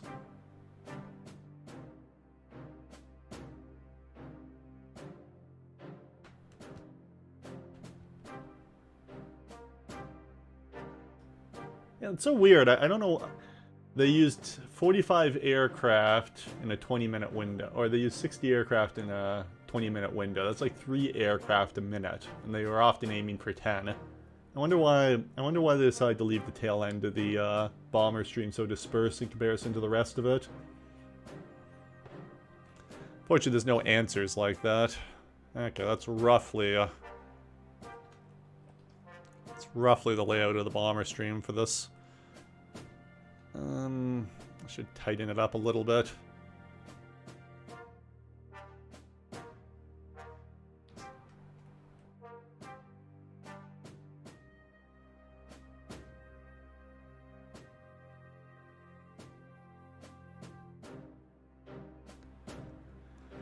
Yeah, I mean, for me, the bottleneck is really rendering. In particular, anytime I put volumetrics, so I use volumetrics for clouds and for FLAC, because it's the only thing I can find that really works well for it.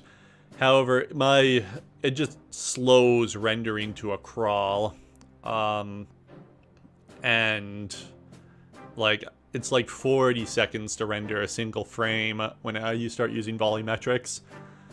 So, already I'd have to say that, like, rendering's a really important point for me.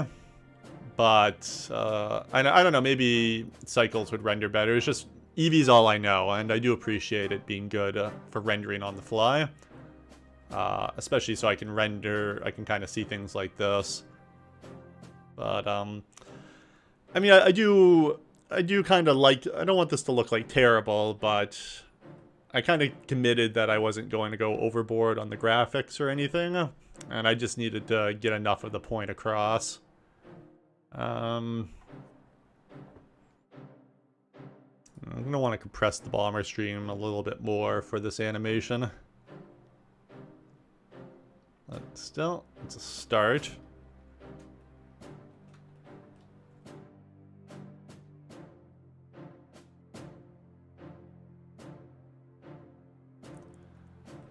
I want to start spreading these bombers out horizontally.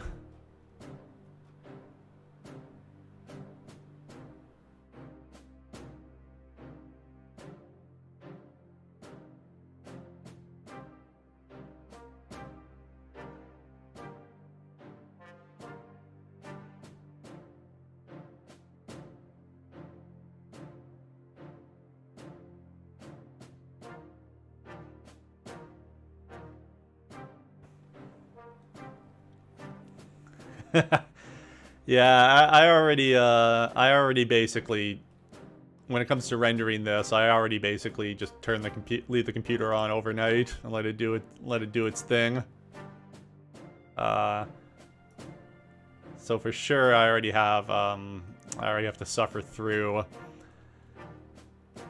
And that's kind of the reason. Like, I'll show the clouds for a little bit, but like it's also part of the reason I don't try to do, like, when I show the fires on the ground, I don't try to add any smoke or anything to it, because it would just cause the rendering to slow to a crawl. And I don't have a bad computer, but like it's certainly not a rendering machine, and for sure that would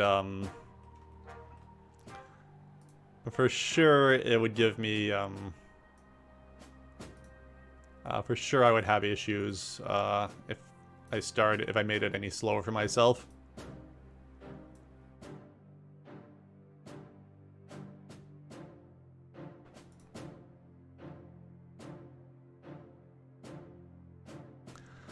So Lancasters tended to fly around 22,000 to 22,000 to 19,000, so I'll tend to stack them. Roughly speaking, 1 meter is equal to 10,000 feet, and then the centimeter is equal to feet, so roughly speaking, 1.8 would be 18,000 feet. At least that's how I imagine it when I set heights. So I try to stack them a little bit vertically, so they're not... I do need to compress this a little bit. Yeah, how did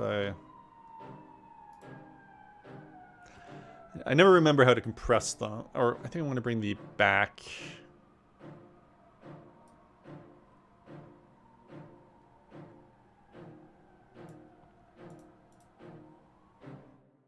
I might just compress them individually rather than... It's worthless.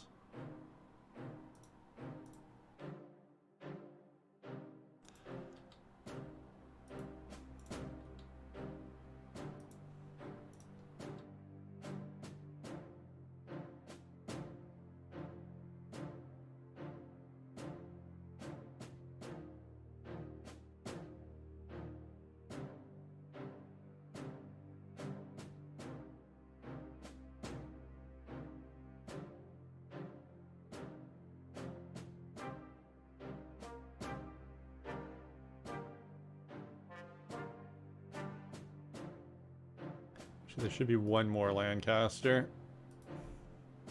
So it's...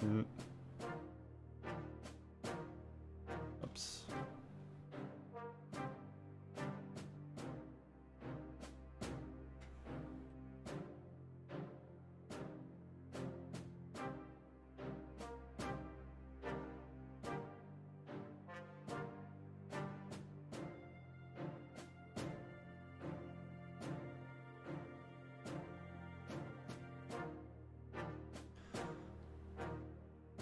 Okay, that's the Lancaster wave.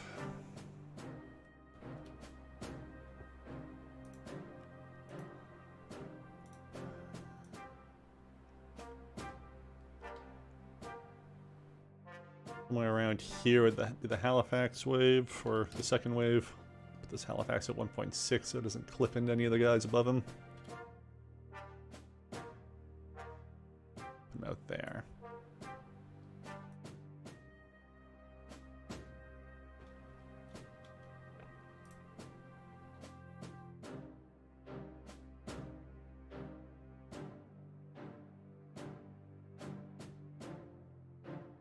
Well, this poor guy down at 1,300 feet where he's going to collect all the flak.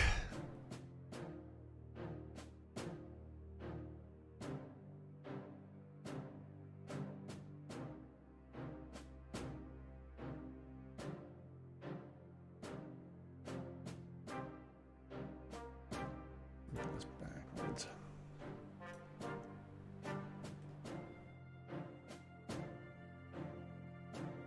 So this one managed to climb up to 1,600 feet. Good for you.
At this point, it's just kind of a bunch of tedious little playing around with where you want things, and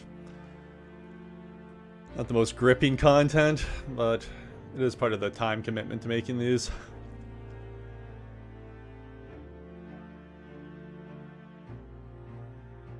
Very much artistic interpretation, so to speak, because you really have no idea where these bombers were flying, because they were flying in the dark. Their navigators didn't even really know where they were entirely. I mean, they had some idea, but you know, one of the things they figure about a lot of the losses Bomber Command was suffering at this time is that one of the reasons the new crews tended to get picked off was because their navigators were less experienced. So because the navigators were less experienced, they very often were not flying in the bomber stream. They didn't realize it, but because their navigation was off, they were maybe flying on the fringes of the bomber stream, and thus they weren't getting the benefit from that overwhelming kind of numbers coming through the boxes. So the end result was that it was probably a lot of the guys on the fringes of the bomber stream that were being picked off by the German night fighters.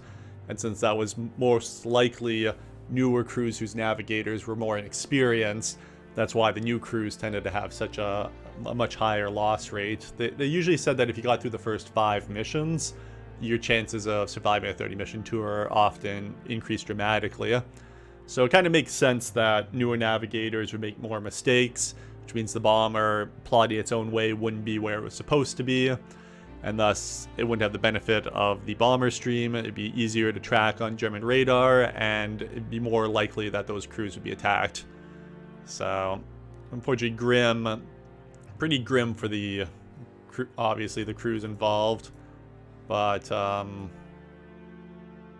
one of the reasons that it's one of the reasons that H2S was so important. And, you know, there's a lot of talk about how Bomber Command would, you know, you'll read a lot of books where a lot of authors will kind of critique Bomber Command for ditching the bottom turret in favor of H2S, because they did have a bottom turret that they could have put on around in late 43, 44. Actually, it's more 44 it started showing up, but Bomber Command decided to ditch the bottom turret in favor of the radar, which left a blind spot there. However, so a lot of authors, a lot of historians will criticize Bomber Command for essentially choosing the radar over the bottom turret, but it actually makes a lot of sense from a macro level, because the bombers that were more likely to be in the bomber stream and protected by window, the bombers that were flying a more accurate path, would benefit more from the electronic jamming. They would be within the window stream, and they wouldn't be on the fringes. And that's what H2S allowed for them to navigate more accurately. So they get the benefit of all the electronic warfare stuff. So ideally, they would never need the bottom turret, because they'd be protected by all the other stuff going on. Even when window was coming down, again, it was the bombers that happened to be on the fringes of the bomber stream and were the ones that got picked off more often than not. So that's why Bomber Command tended to emphasize having window used over having a bottom turret, because ideally the H2S will allow the bombers to. Yeah, the design. Well, the original ventral turret design was really bad. The one with the periscope. They did do something. So when you hear of them talking in 44 about 6 group. The Halifaxes having a bottom gun, a 50 caliber. It's something called the Preston Green turret, which was a development. So the original bottom turret, the Fraser Nash one with the periscope, was completely useless at night. The one they kind of developed in 44, the 50 caliber gun, it was decent. It was better than the original turret. But it's the one that it's the 50 caliber bottom gun, the Preston Green turret as it's called. That is the one that Bomber Command decided to ditch in favor of installing H2S, because they didn't have enough H2S sets in 1943. So the reason they didn't have a bottom turret then was because the Fraser Nash with the periscope sight was the only one available, and it was garbage. They did have a decent turret in 44, But that is where they decide to ditch it in favor of H-2S, because ultimately it's better that the bomber just never encounter the night fighter in the first place. And with the electronic jamming and everything, H-2S is more likely to allow you to stay in the bomber stream. But yeah, in general, bottom turrets at night weren't particularly good because, yeah, Fish Pond was there as well. Again, one of those. That's kind of my reading when it comes I've been meaning to do a video on it. I do have part of a script done for it, but my kind of running theory is that the whole vulnerability of the bottom of British, the whole vulnerability of the underside of British bombers, it's kind of the result of like a lot of stuff they were developing not kind of coming to fruition during the war. So one of the big things that Bomber Command was trying to do throughout 1943 was replace the rear turrets on their bombers with ones with a better field of view, and particularly a field of view that looked down. And if you look at the Rose turret, that's really what Bomber Command had been wanting for a while. They wanted a turret where the rear gunner could literally lean over the edge and look down. And if you have a turret with that kind of bottom visibility, you don't really need a bottom turret on the bombers because the German fighters have to approach from behind to even get underneath. So if you have a rear turret with a really good field of view down, you get 90% of the utility of a bottom turret on a British bomber at this time. Because the gunners weren't really there to shoot at fighters. They were there to spot the fighters so the bomber could go into an evasive maneuver and break radar contact. So an ideal bottom turret on a British bomber is visibility first and firepower second. That's why the Fraser-Nash turret was so bad, because it had terrible visibility. Interestingly, when you look at the 8th Air Force experiments with night bombing in 1943, they found that the ball turret on the B-17 was completely useless at night. So, one of the best turrets, bottom turrets on any aircraft in World War II, great for day use, but for the challenges unique to night, completely useless. Yeah, the Mosquito's an interesting question. Bomber Command did do studies, at least in 1943 when they were looking at it. The Lancaster was putting more bombs per losses than the Mosquito in 1943. And that kind of flipped in 44. But at least throughout 1943, they did studies. The Mosquito could only carry about 2,000 pounds of bombs at the time. And in general, the Cookie was something that came out later in the war. And to a certain extent, the Cookie's a little... So Bomber Command, it was the incendiaries that was really... So Bomber Command was in the process of, destroying German cities, essentially. And in that case, it was in the incendiaries that were particularly important. Bomber Command calculated that 1 pound of incendiary was equal to about 5 pounds of explosive. So the Lancaster carried a 4,000-pound blockbuster and 8,000 pounds of incendiary. That was the equivalent to 4,000 pounds for the blockbuster, but the 8,000 pounds of incendiaries, multiply that by 5, was the equivalent of 8 times 5, so 40,000 pounds of high explosive. So the Mosquito couldn't carry a lot of incendiaries. So at least for the type of bombing the Bomber Command was focused on, going over to a fully Mosquito force didn't make a lot of sense. Also, in 1943, they also didn't have the Cookie Mosquito in 1943. So at that point in time, it still made sense to go with the heavies. And the Lancaster was doing pretty well. The Lancaster had a pretty low loss rate at that time. That kind of changed in 44, though. But by 44 it was kind of too late. So, you have to spool... I'm actually not sure what the production rate for the Mosquito was during the war. I kind of, they talk about that several thousand were built.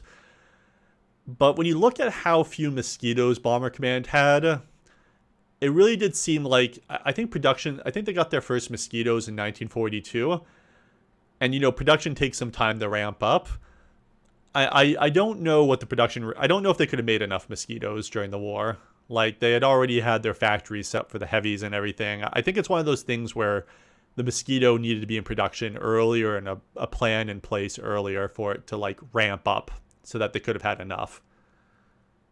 Um, yeah, same Matt. I think that it was like by the time the Mosquito was out, it was a little too late in the war. Like a lot of these plans for what you put it, like a lot of the plans, it takes years to get to the point where you're pumping out enough aircraft.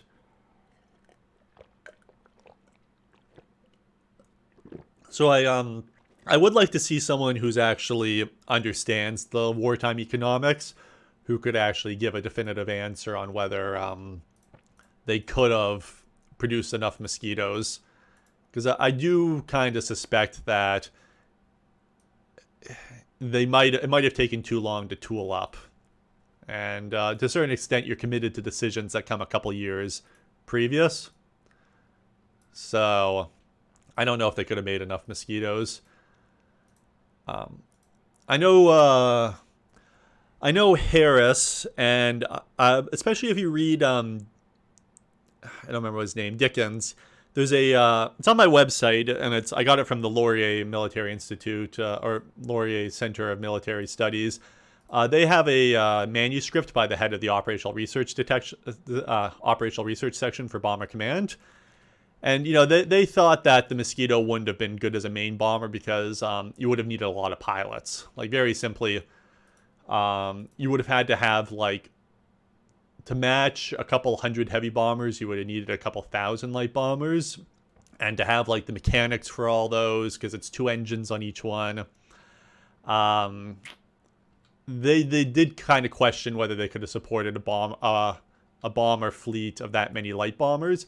And especially since so much of the tactics involved overwhelming the fire service, they also wondered whether they could have got that many bombers over the target area without collisions and all that. So there was, like I said, I'm not an expert, so I can't really pass judgment, but it did seem like there were some interesting concerns they had about whether they could have supported a light bomber force. But I mean, it took Bomber Command, like, Bomber Command didn't have more than a handful of Mosquito squadrons on hand well into 1944. So could they have even built it up? I think there's interesting questions around it. I know I have a pet peeve with Robert Forsyth's recent book, BF 110 versus Lancaster. It's an Osprey book. But he does kind of make the argument that the Mosquito was really the answer for Bomber Command, and I don't know. I don't know. I don't think it's so clear cut.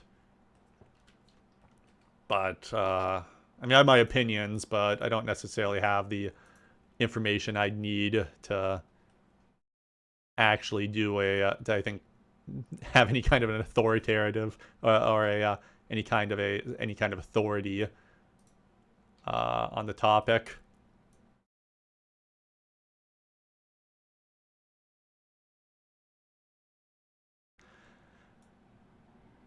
Yeah. Oh, that's interesting. I didn't realize that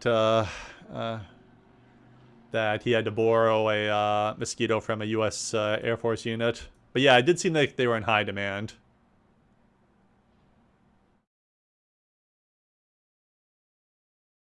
Oh, I haven't.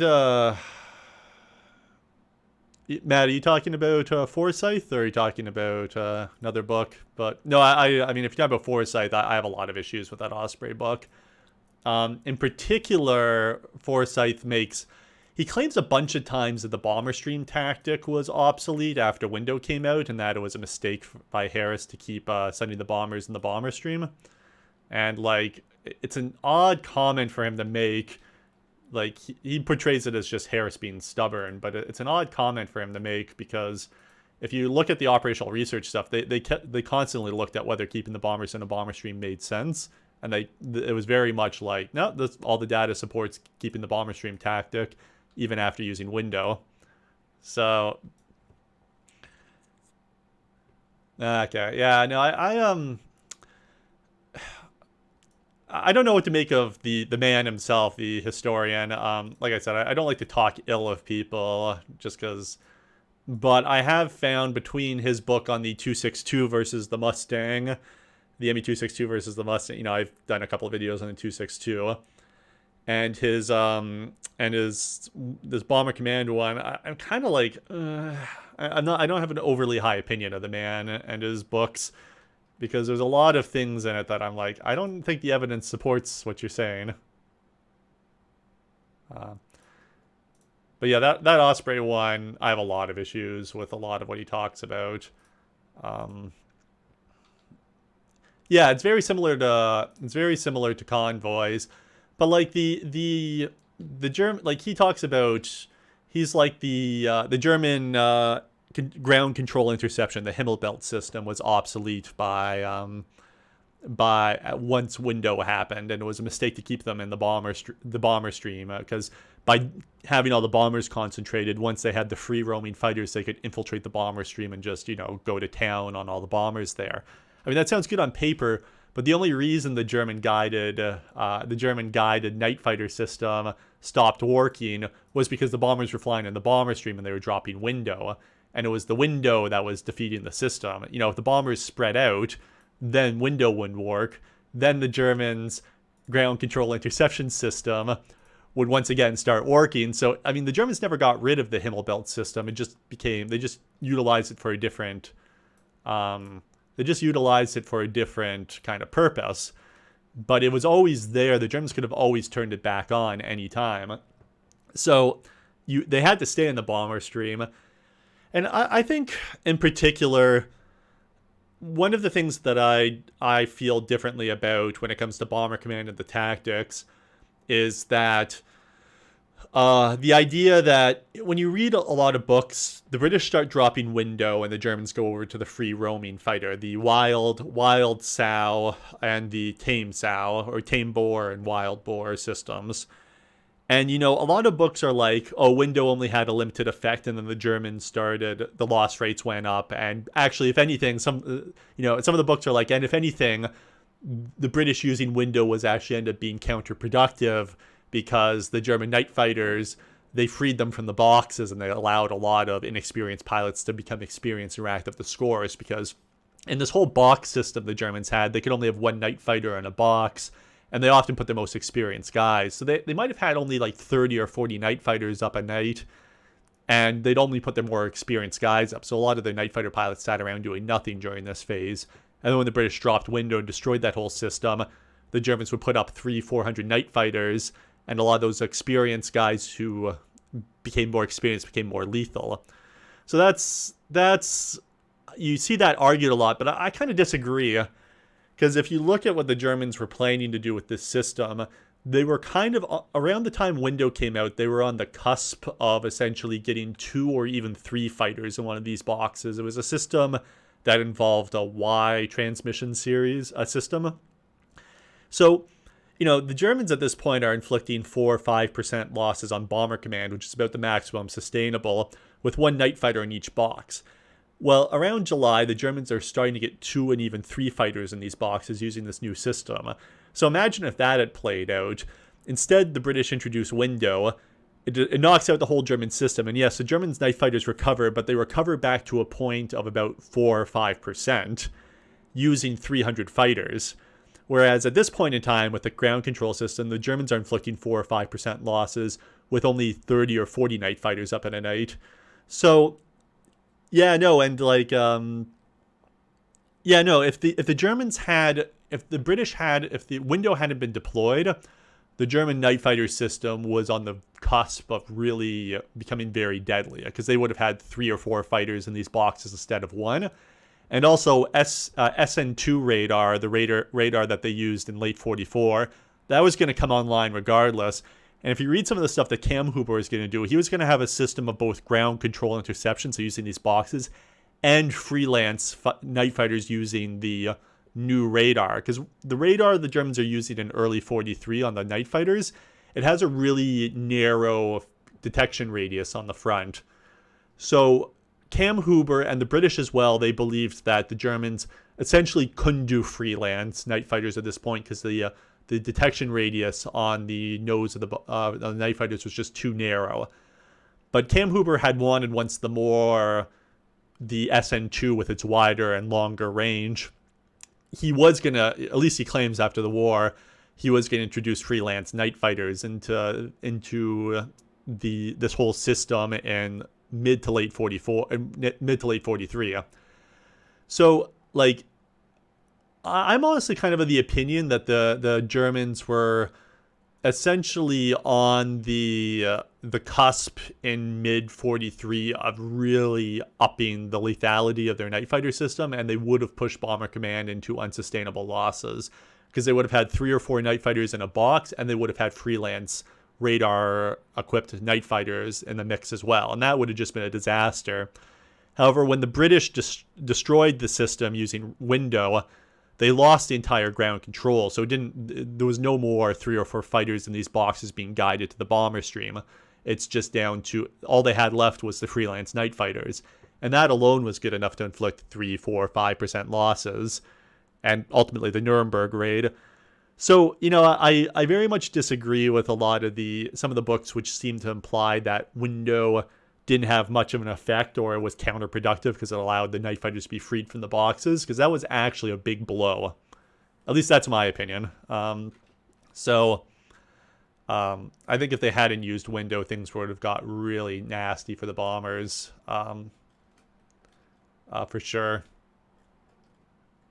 But yeah, I mean, it's a testament to how lethal this system was, that like what the Germans would put up 40 night fighters and one in each of these boxes, and they'd still manage to shoot down 30 bombers. Like, that's a very high success rate. And even if it was a very inflexible system, it was a very efficient system. Once you had the tame bore and all that, the Germans had to put, they were shooting down 30 bombers with 40 night fighters each night. Now they're up to like 300 or 400 night fighters to shoot down 30 or 40 bombers. So I mean, it was a step down in efficiency, but they could use a lot more night fighters. At least that's how I see it at the moment with what I know about things. I just need to spread these bombers out a little bit more.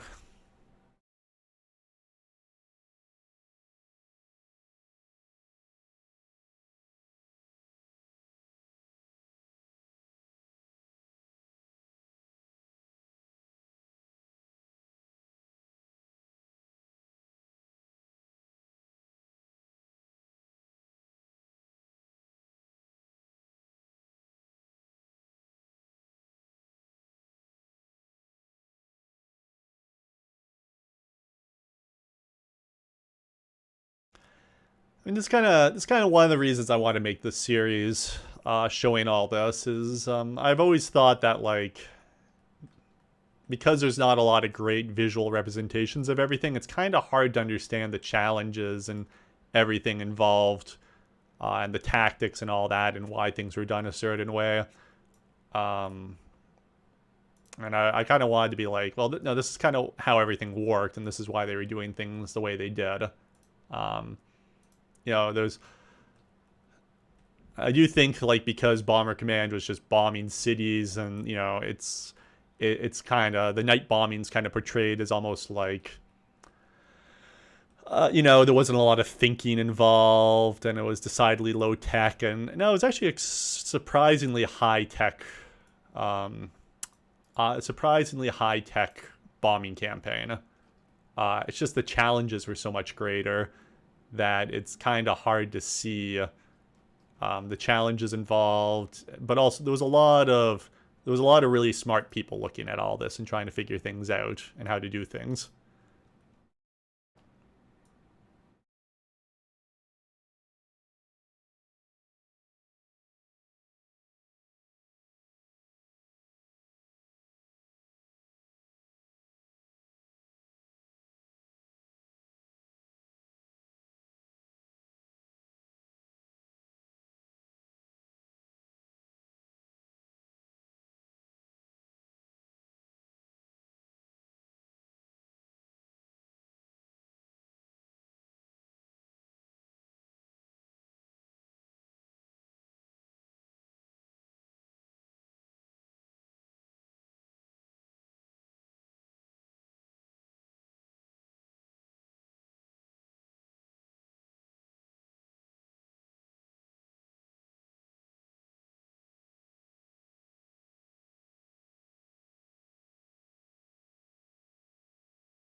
Almost done.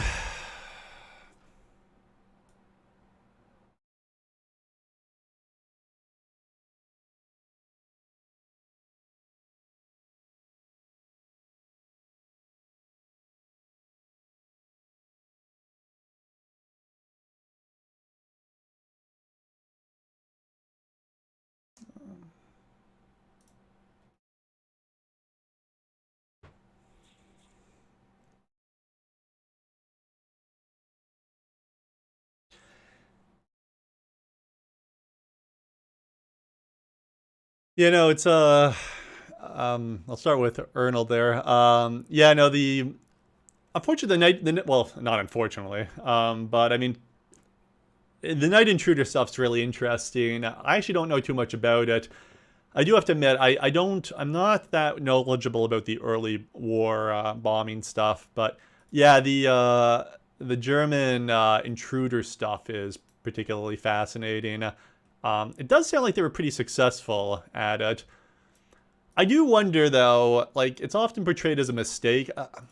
I guess it would really depend on what kind of bomber night fighters they used. But you know, one of the big challenges for Bomber Command was that every time they developed a new electronic aid, once that aircraft crashed in enemy territory, the Germans basically had a copy of it, or they could start piecing together a copy of it. And so, because Bomber Command was fighting over German territory, the Germans would always eventually get access to their latest radio navigation aids, etc., etc., etc. I do kind of wonder, you know, if more German aircraft had crashed over British territory, because, you know, some of those night intruders were shot down. You know, would Bomber Command have been able to find out, you know, the Germans were tracking, whether the Germans were tracking H2S earlier than they did? Would they have known about the upward firing guns? I do kind of wonder to a certain extent whether the Germans canceling the night intruder stuff didn't in a way pay off, because it kept Bomber Command in the dark about the German night fighter stuff technology.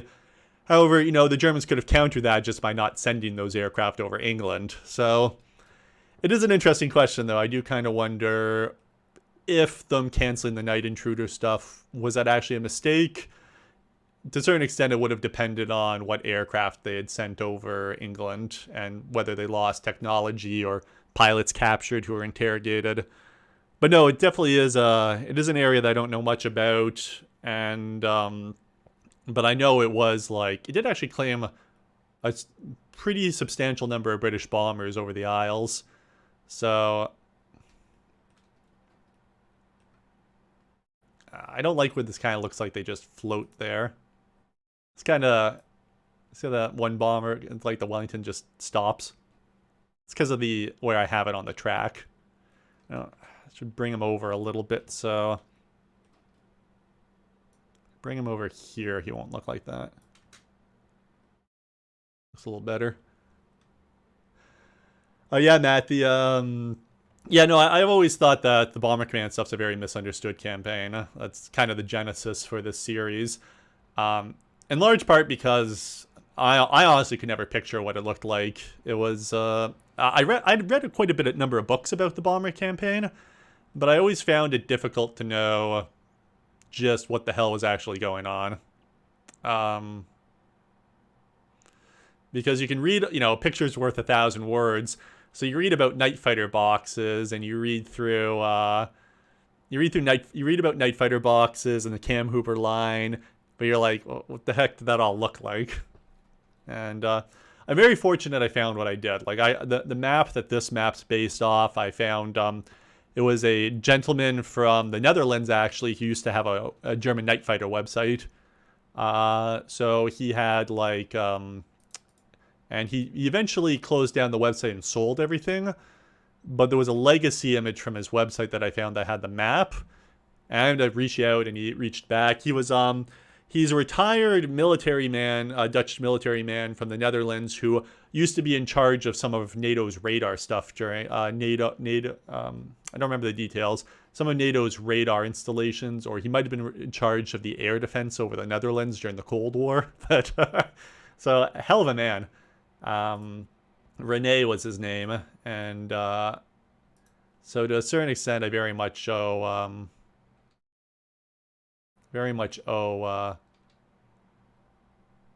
him a great deal.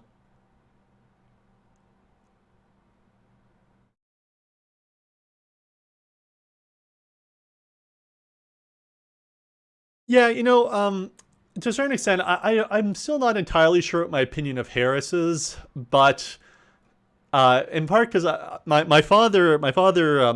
inherited my interest in Bomber Command from my father, and so he's given me a couple of biographies about Harris, none of which I've actually read. I thumbed through them because I wanted to look through them in order to figure out why Harris was bombing the way he was, but there wasn't any like during this period, like what was the rationale behind his targets and everything, and I actually never really found that.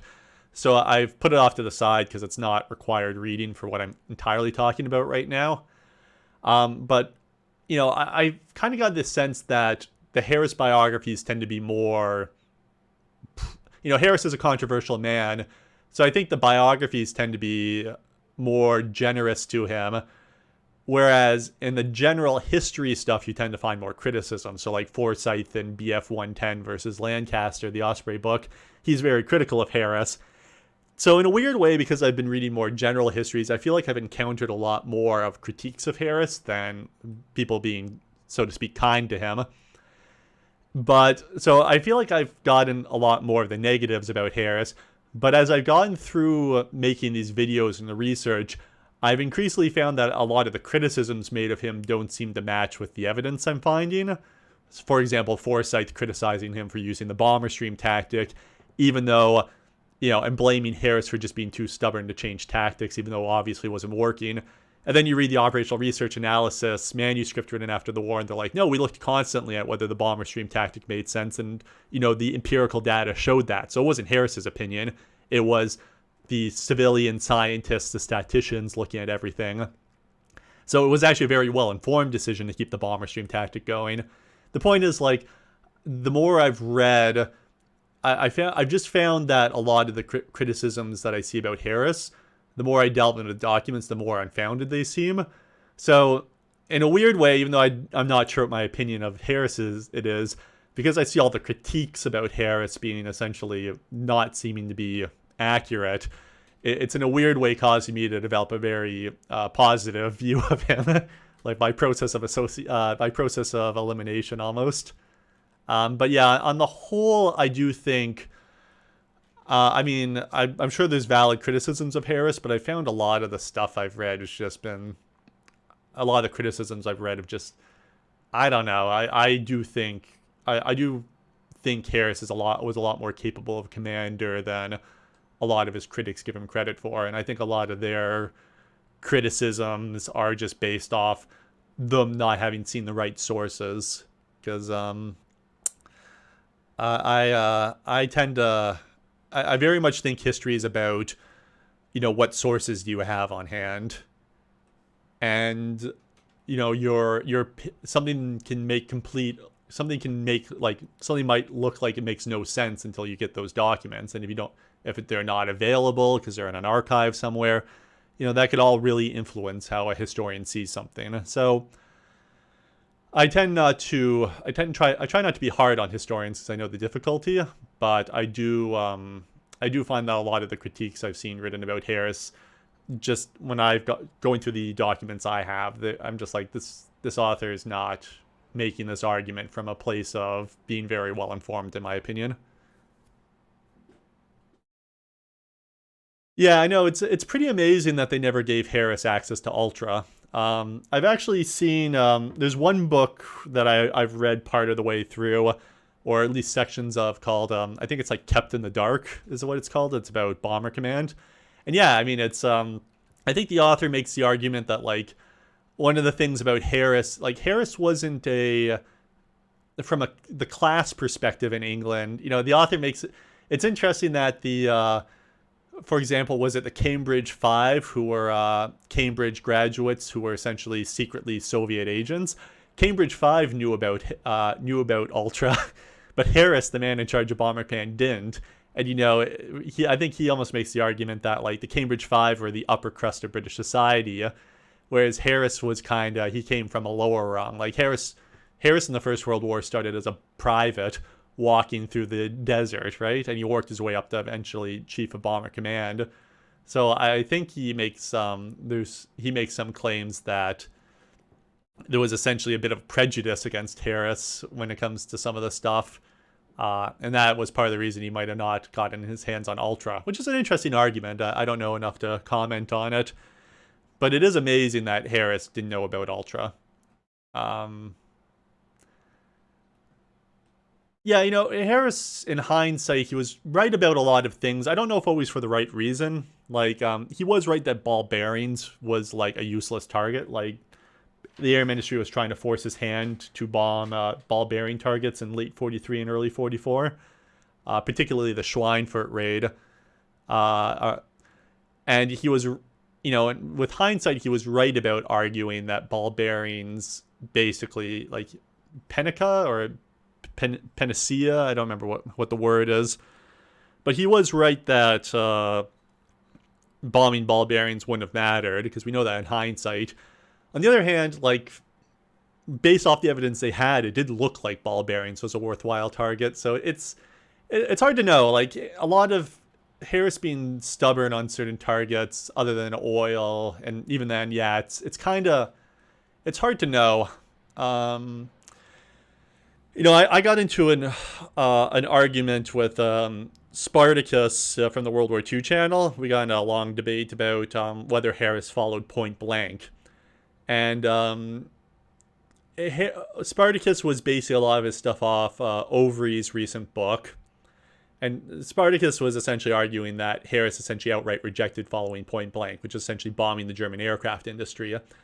And I wasn't so sure, because if you look at a lot of the targets Bomber Command bombs, and then you look at the Ministry of Economic Warfare's Bomber Bedecker book, a lot of the targets he's bombing in the autumn of 43 are aircraft-related towns. And there's a historian, he's written two pretty good Osprey books, one about the Ruhr campaign and the other about the Berlin. I'm trying to remember what his name is. But he has a good article about the Magdeburg raid in early 44, which is where essentially the Air Ministry finally reins Harris in and gets him to commit to bombing the targets they want in early 44. And but he kind of argues that, like, the Air Ministry was being dishonest, or I'm not sure if he argues, but he kind of suggests the Air Ministry was being dishonest in terms of portraying Harris as not bombing point-blank targets when he was. And, Harris, there's a note where Harris writes to Portal in early 44, and he's like, I don't know where this idea that I'm not following point-blank is coming from. And when you look at the towns he's bombing, a lot of them are aircraft-related towns. It seemed like the sticking point was that Harris didn't want to bomb Schweinfurt because it was a small town and he didn't figure he could hit it, which he was actually right about. The two British raids on Schweinfurt in early 44, they both missed the town because they were H2S. They were targets that could only be found with H2S, and was a very inaccurate means of bombing. The point is, though, like, I do think, I don't know, I have the feeling that a lot of the criticisms of Harris, like, I don't know, I don't feel like a lot of them come from a place of, like, well-sourced information. In particular, I recently found the Royal Air Force has published a lot of its post-war Air Force narratives. On World War II TV, actually, I know you mentioned it, Matt, Paul had Jane on to talk about the Mine Lane campaign. And she mentioned these histories being online, and that caused me to go look. And only, like, the last week or two, I've read through them, and they're great. Actually, they explain a lot about Harris's bombing selection. But in the autumn of 44, they have an entire section for the autumn talking about, like, bombing point blank targets. They literally call it the point blank campaign. So and they talk about how all the towns Harris is bombing in the autumn of 44 are, like, related to the point blank targets. So it's interesting that you can get this interpretation, like, Spartacus from the World War II channels, like, it's obvious that a lot of his video, like, I don't have issues with a lot of his videos, especially the War Against Humanity stuff and how he portrays the bombing campaign. I mean, I have slight differences of opinion, but he's not a dumb guy. He's actually a really smart guy, and he obviously does a lot of research. But for him to be so far for him to be claiming that Harris outright refused to follow point blank, it's a good example, in my opinion, of what do you base your sources off? He mentioned Overy's book, and I suspect that Richard Overy claims that Harris was ignoring point blank. And I mean, it's not only Overy. I've seen other books do it. So it's all about what do you base your sources off and what do you find. And I think to a certain extent, I don't know. I do feel like the more I've dived deeper, the more I've found that like I disagree with a lot of criticisms leveled at Harris. Anyways, that was a lot of words to say. I disagree with a lot of criticisms leveled at Harris, but that's where it comes from for me, at least. Anyways, okay, so that's roughly. I might try to speed this up slightly, but that's roughly that. Now I got to figure out where all the bombers crash. So I need to eat soon. I might stream for another 20 minutes or so, or oh fuck, man, I'm almost at 3 hours at this point. But I'm gonna plot down a couple of the lost markers and probably call it a day here. But for that, I need to access a book.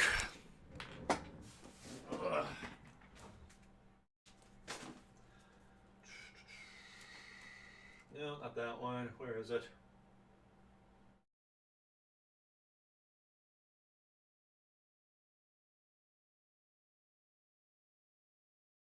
Maybe it's somewhere on the.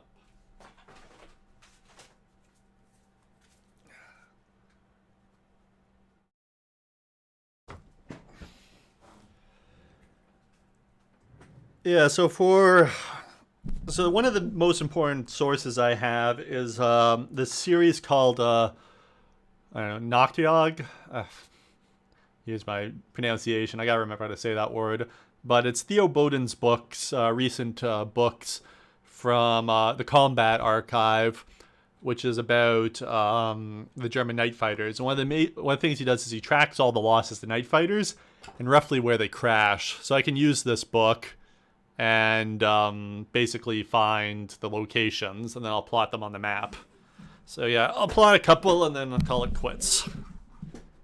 But it's nice that I think I finally got the streaming set up to a way like I can have the window. I have the chat window now on OBS Studio, so I can see what you guys are writing, so I can respond to that. It's pretty good. Okay. Rex. First off, I can delete all these.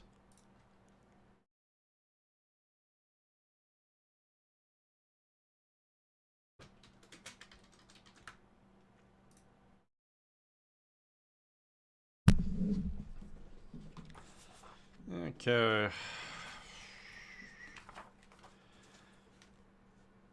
Well, this is easy. No Night Fighter victories this night. Okay, so he has 3 of the losses for Flak, though. So let's see where that is. Google Maps to the rescue.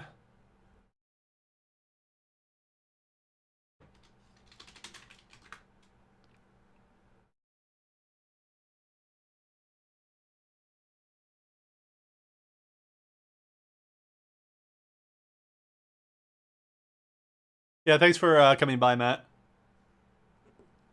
I do. It does add to the enjoyment of doing this to have people drop in. Obviously, I don't expect everyone to stay here for the full 3 hours, but it is cool to have to throw these on and have people show up.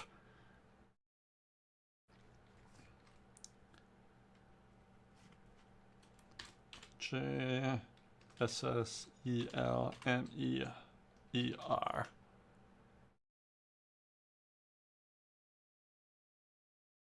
Oh, okay, so crash in the water here.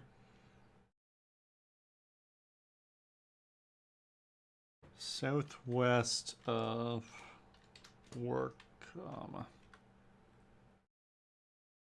So 3 kilometers southwest. So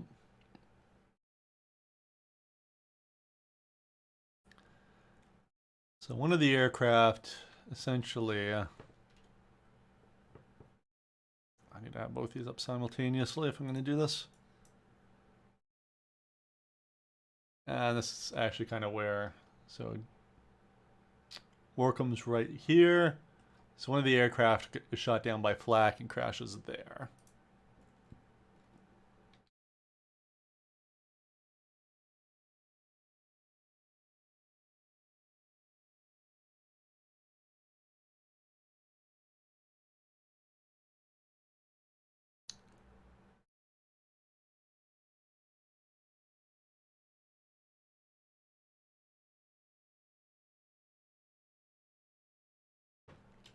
That is BD354 is the aircraft.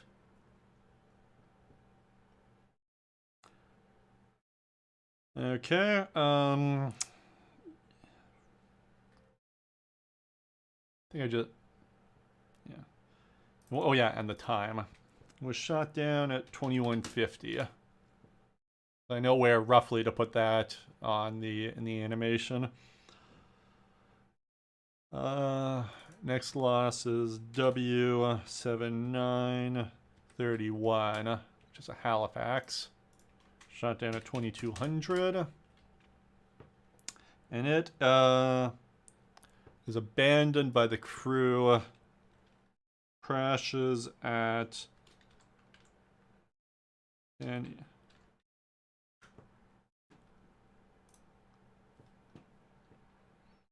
crashed at Pinningray.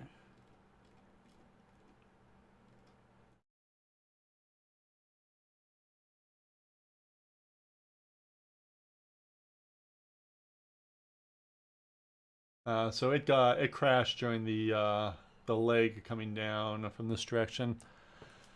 Oh boy. Actually, it might be a little challenging to do this because I have the low res map, and it'll take me 5 minutes at least to load the high res map, which I don't want to do given I'm gonna shut off the stream in a couple of minutes. I'll ballpark it for now. Somewhere around here, and then I'll sort it out next time I bring it up. And then the final one Theo Bowden mentions is Wellington MS 487, shot down at 22:25 hours, which be underneath. Oh, that's what I'm doing wrong. I want to put the time in front so that it actually stacks in order.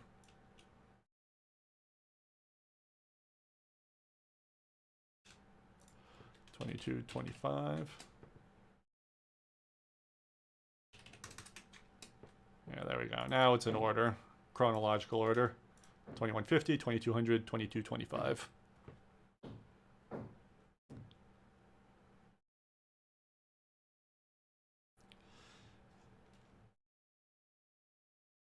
So this one crashed.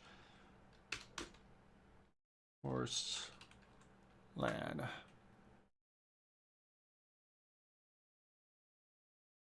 Okay, there's a couple of different, so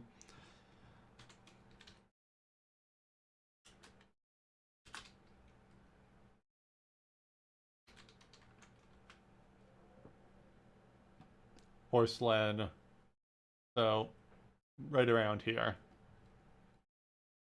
Close to the Hague, actually.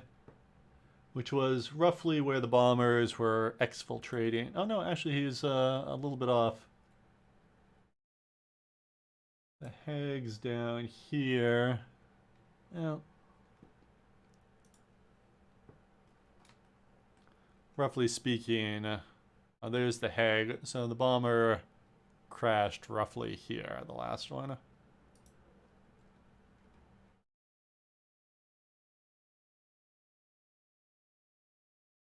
Yeah, the only saving grace about this raid, given it's a complete failure, is the relatively low loss rate. That said, when if it's your family member who's on that aircraft or whatever, it's not exactly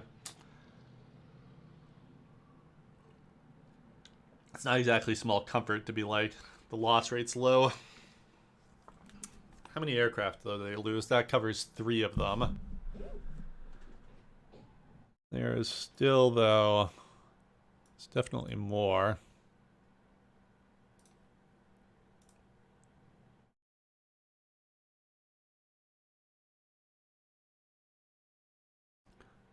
Um, 6. So I have 3 of the 6. I know one of them is a Lancaster that crashes in the North Sea. But at this point, so Theo Bowden's good, but there's other websites that also do cover, other websites that do cover RAF losses pretty well.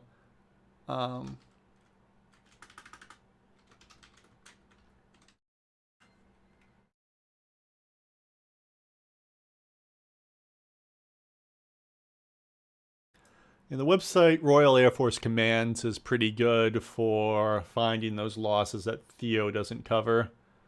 I just gotta search one of the ones from that night. I can work my way backwards.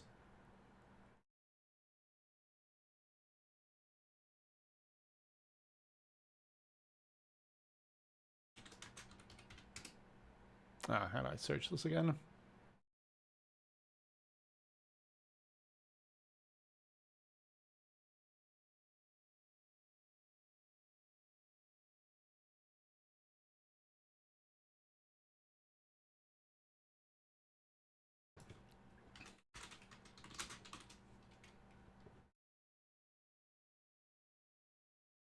Three, 5, 4.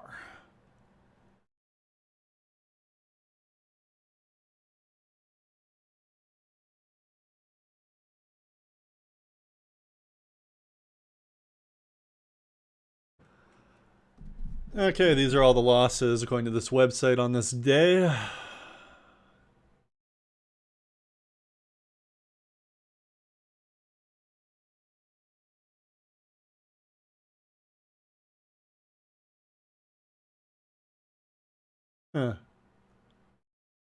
Bunch of Beaufighter losses. Must have been a naval patrol. Can I filter this a bit more?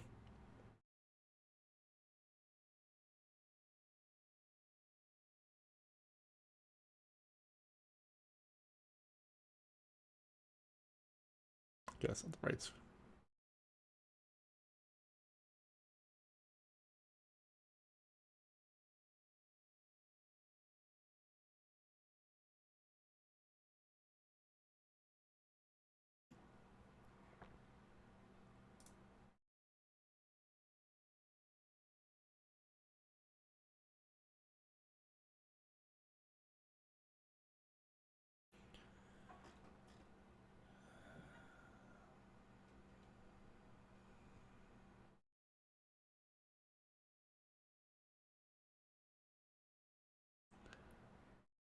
Yeah, Mosquito, because one of the Pathfinder Mosquitoes goes down, so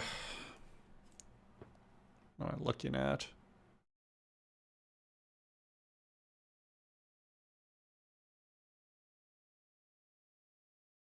So one Mosquito,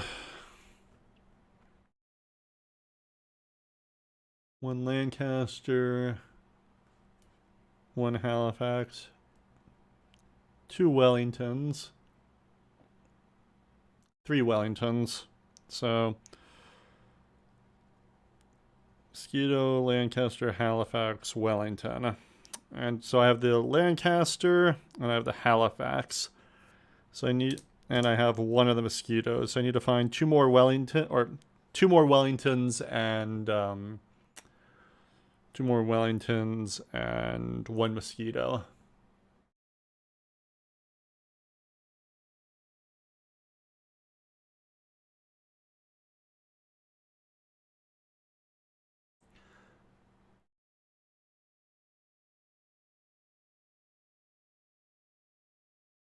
Where is that?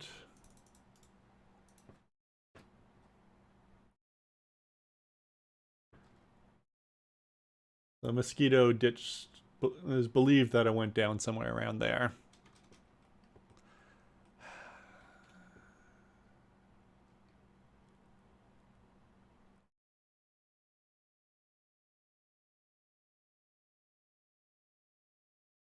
$22.30. So sometime around 22:30 hours.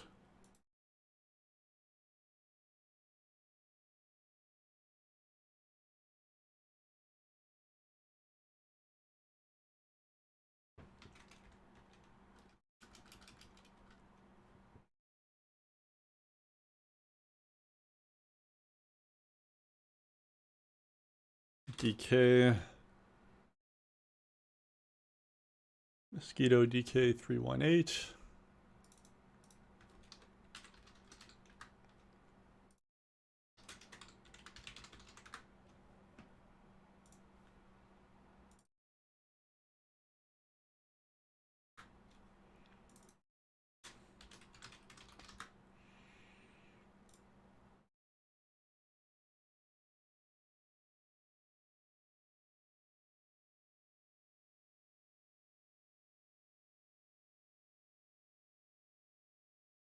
It's believed to have crashed somewhere around here.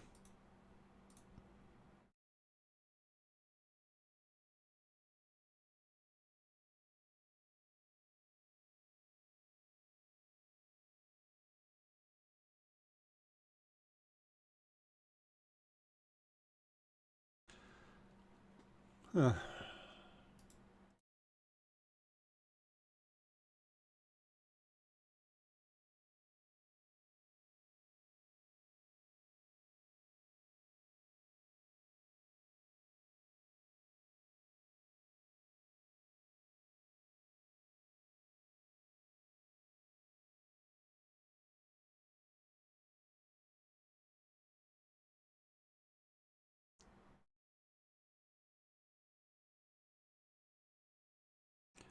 Bow fighters, Wellington.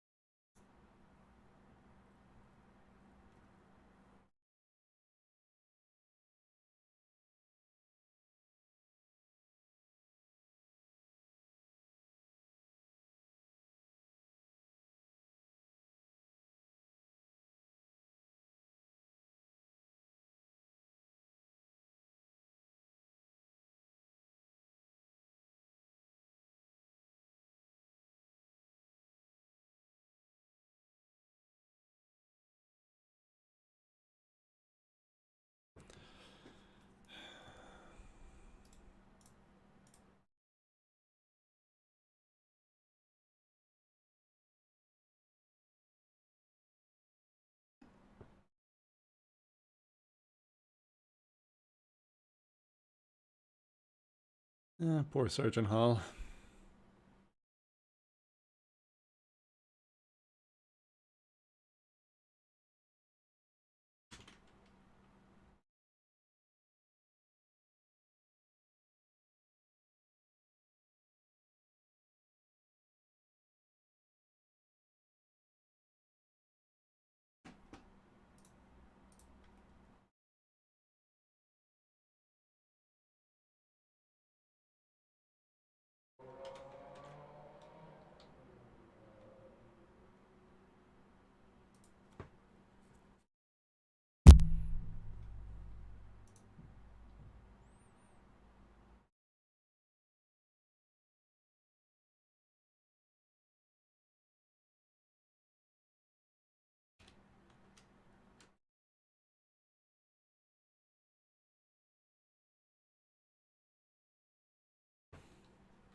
Okay, so it just leaves one more Wellington to find.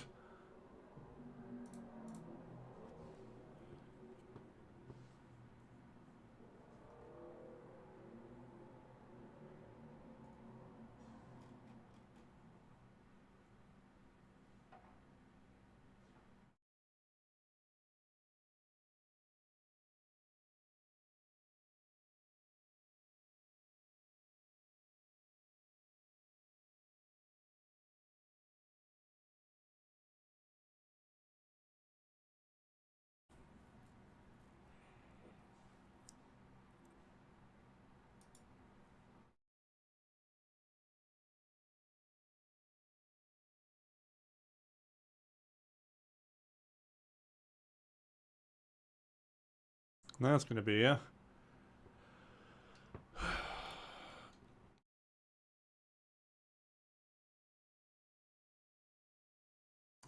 I've taken a look at it, Matt. Or I know of it. I can't figure out if I'd like it. Um, I think there was some. I think. Yeah, I'm not sure if I'd like it. On the other hand, I like his War in the West game, and I did enjoy the bombing aspect of that. But um,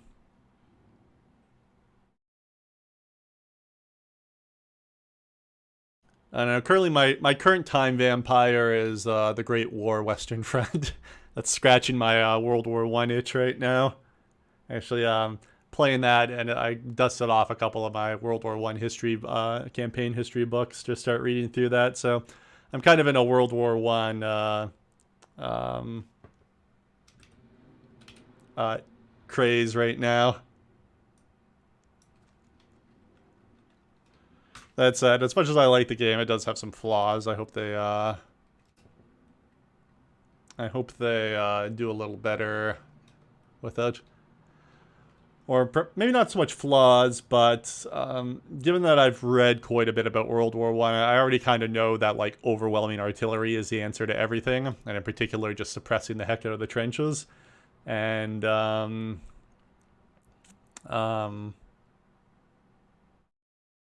I mean, I kind of feel like I've already I'm fighting in a 1917 way in 1914. So it's no wonder I'm doing well. Oh, weird. So this Wellington, according to the website, took off at 1932. Home ban. Oh no, it just doesn't give a time. Well, let's see what else I can find on what else I can find about this aircraft.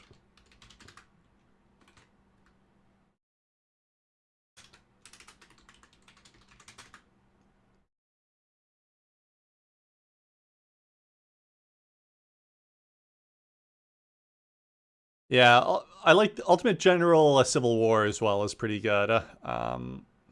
That actually, like, that's been, God, I have hundreds of hours in that game. That's a real time vampire as well. But that's entirely my kind of game.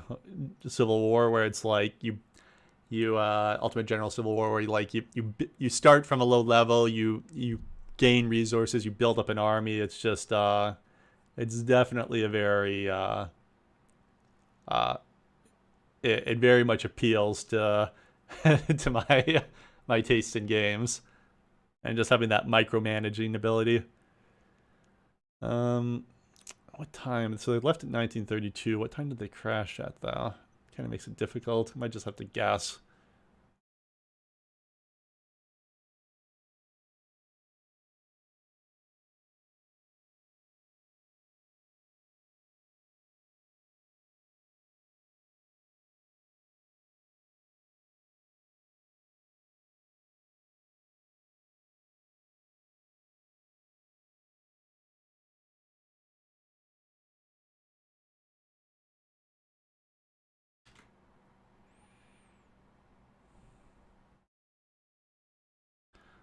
Slightly damaged. Oh no, that's not the right one. They must have flown a different. No, that doesn't tell me anything.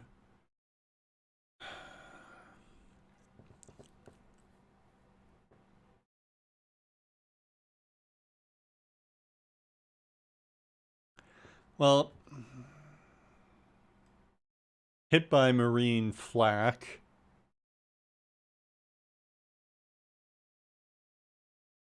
Hit on the coast, obviously.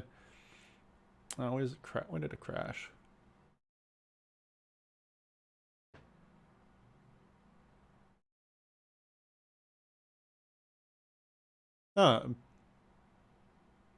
Basically crashed the same areas, or at least, or they might be claiming. This might be a difference between Bowdoin and this website, because that location, it's saying, That is what Bowden attributes a Wellington crash in that area, but a different one. So...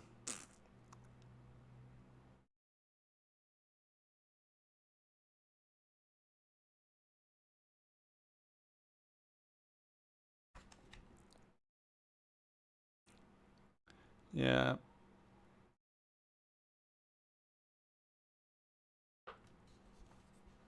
Or am I getting this wrong? No, no. Oh, no, this is a duplicate. That's my fault. I have a duplicate. I already have 487 down here. It's not the right Wellington.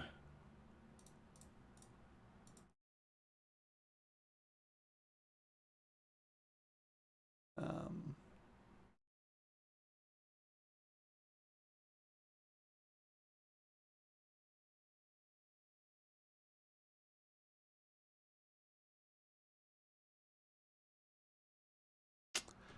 I'll just get this one last one and then I'll sign off.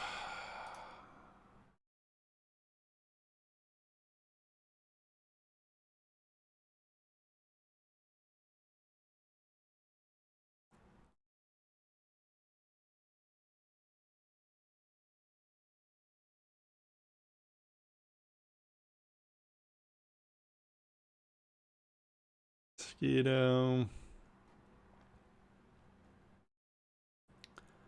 HZ114. This is the one I'm missing. HZ11. No, that's in Egypt. Never mind. That one I already have. MS47 I also have.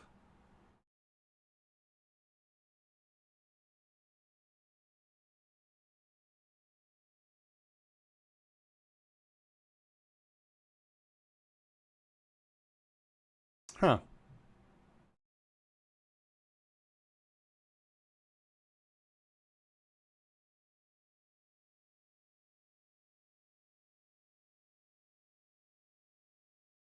Wing Leader book series on the Knockyard.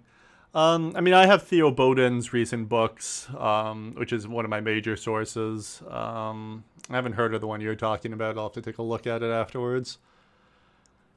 What is this? So the final kind of...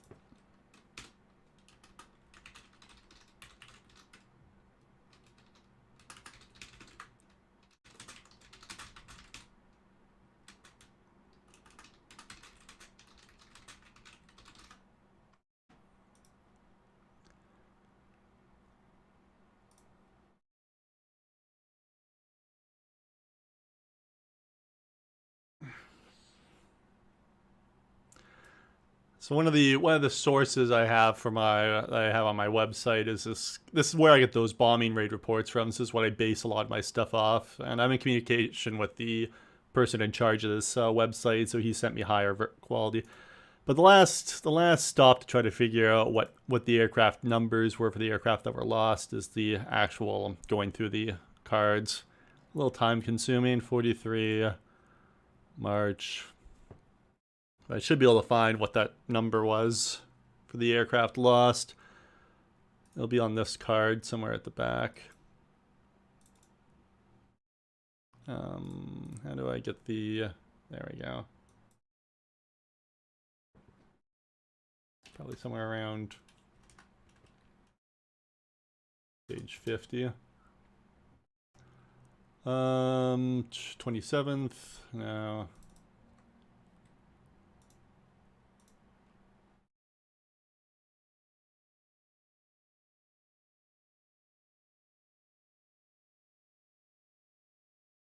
'26th. There, I got the Duisburg raid. That's the Halifax. That's the Mosquito. That's one of the ones I have. MS487, which I also have. 8354, which I have. Halifax 2. HR665, which I don't have. Was it a Halifax? Special duties. That's a 24. Maybe I'm, maybe it was only 5 that night. What's Middlebrook's book say? Might be searching for a bomber that never went down. Raid report said 6.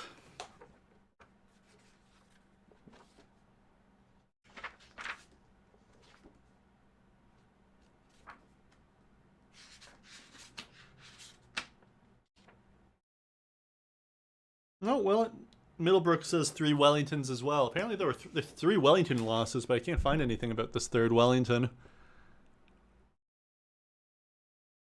Crash? Maybe it crashed in England and was written off. They say...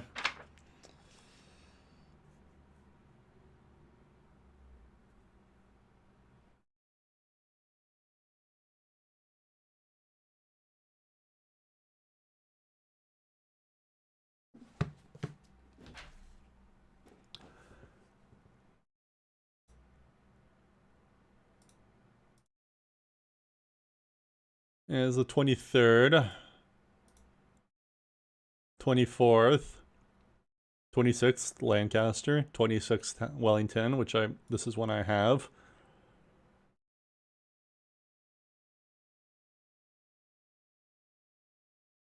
Wellington 3 is the 2nd Wellington I have. Mosquito. Fax 2. Oh, is this it? HE503.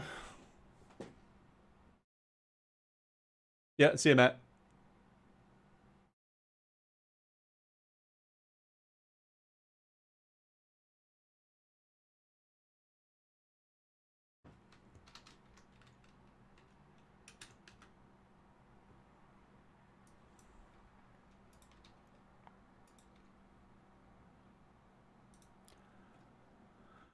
HE503.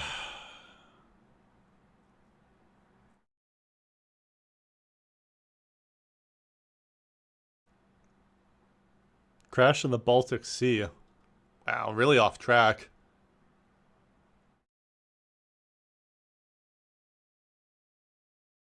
The hell was this one doing over by the Baltic Sea?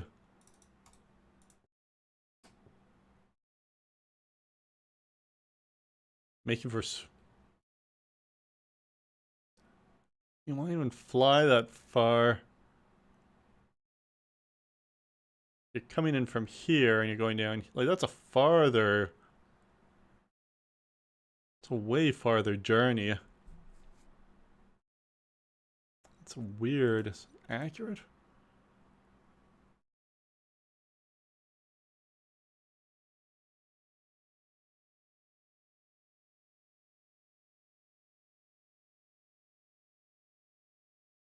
Hmm. Oh, no, this claims it's the North Sea.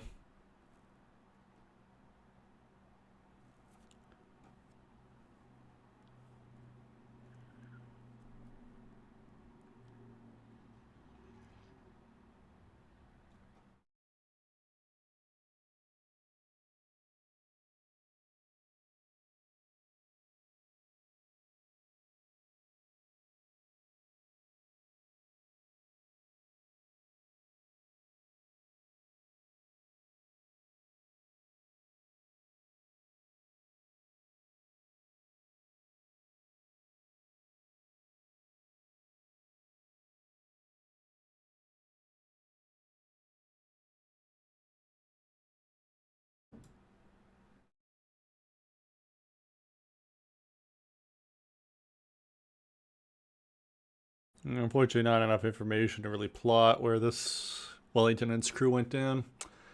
Anyways, I'll call it here. Anyways, yeah, thanks for joining me. And hope